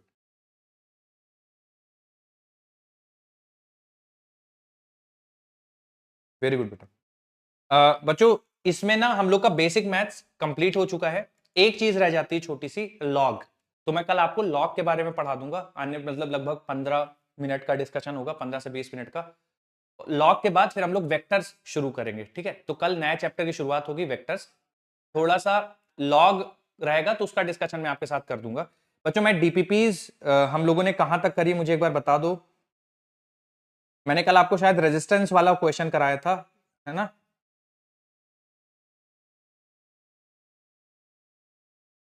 तो उस डीपीपी में बच्चों और तो कोई डाउट नहीं है ना तुम लोग को, या भी उस डीपीपी में है कुछ डाउट्स? डीपी नंबर 5 में,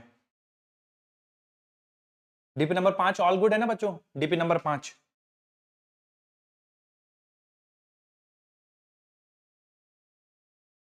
डीपीपी 5 का 10th क्वेश्चन।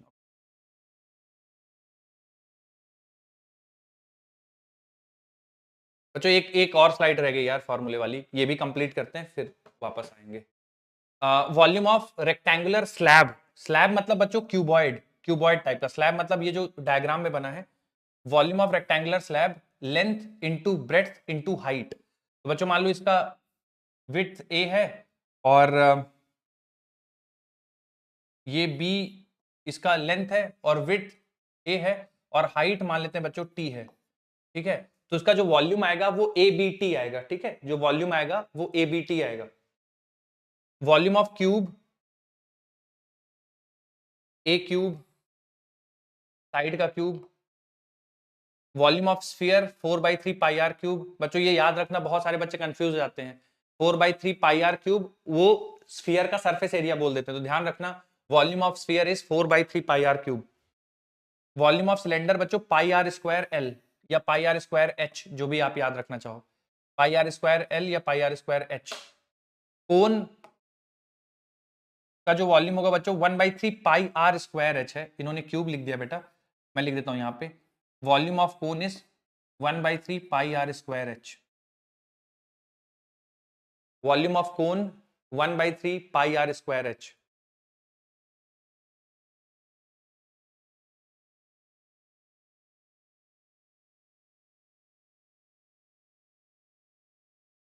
बच्चों ये बताने की जरूरत तो है नहीं, पाई की वैल्यू 22/7 3.14। पाई स्क्वायर को बच्चों बहुत बार आप 10 लेके चल सकते हो, अगर कहीं एक्सप्रेशन में पाई स्क्वायर बन जाए उसको 10 मान लेना, और 1/पाई बनता है तो बच्चों उसको 0.3 ले लेना। अप्रोक्सीमेट वैल्यूज हैं, आपको कैलकुलेशन में थोड़ा आसानी करेंगे, आसान हो जाएंगे कैलकुलेशन थोड़ा सा।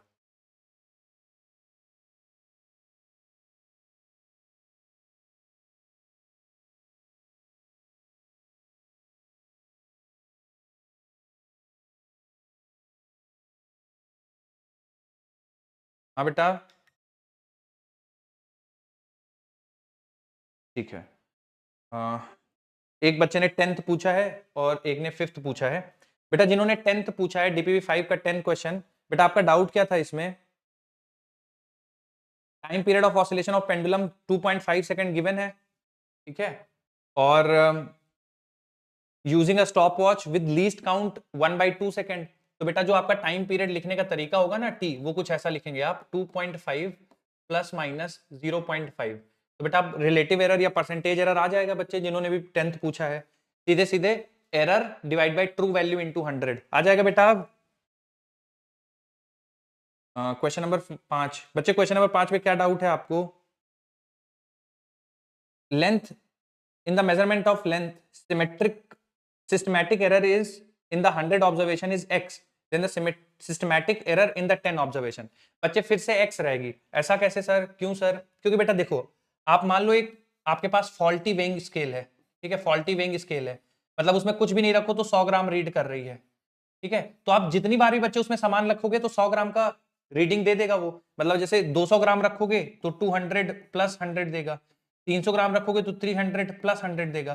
तो जो फॉल्ट है, जो एरर है, वो हर रीडिंग में उतना ही जुड़ेगा। तो आप 100 बार रीडिंग लो तब भी सिस्टमैटिक एरर उतना ही रहेगा, 5 रीडिंग लो तब भी सिस्टमैटिक एरर उतना ही रहेगा, एक बार रीडिंग लोगे तब भी सिस्टमैटिक एरर उतना ही रहेगा। तो इस क्वेश्चन का आंसर हो जाएगा option 1।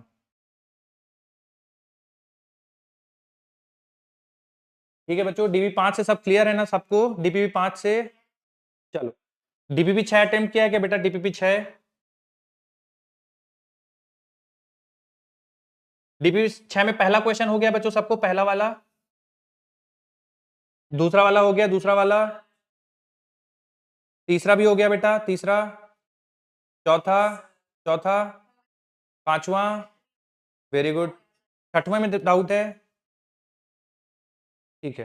Position of zero of vernier scale on the main scale reads 3.48, तो बेटा जीरो जो है 3.48 रीड कर रहा है, ठीक है। The sixth of vernier scale division is coinciding with any main scale division, तो सिक्स्थ वर्नियर स्केल का बच्चे कोइंसाइड कर रहा है, तो वर्नियर स्केल की रीडिंग क्या होगी? जो वर्नियर स्केल का कोइंसाइड कर रहा है उसके लिस्ट काउंट से मल्टीप्लाई कर देंगे, लीस्ट काउंट बेटा 0.01 सेंटीमीटर गिवन है, ठीक है, और दोनों को जोड़ देंगे, और फिर क्या बोल रहा है? Find the actual internal diameter of the calorimeter when it is observed that vernier scale has zero error of -0.03। तो बच्चे मुझे बताओ, जीरो एरर हमेशा घटता है या जुड़ता है बेटा? जीरो एरर हमेशा घटता है ना, मतलब main scale reading plus vernier scale reading minus zero error करते हैं ना बेटा, तो जीरो एरर ऑलरेडी -0.03 है, ठीक है, तो सारी एक्चुअल में सारी चीजें जुड़ जाएंगी बच्चों, तो 48, 6, 54, 3, 57, 3.57 आ जाएगा बेटा, सारी चीजें जुड़ जाएंगी। क्लियर है बच्चे छठवां क्वेश्चन?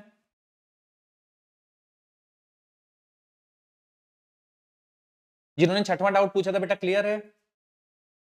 ठीक है, सातवां बच्चों हो गया, सातवां, आठवां हो गया था बेटा, नौवां, 10वां, बहुत बढ़िया।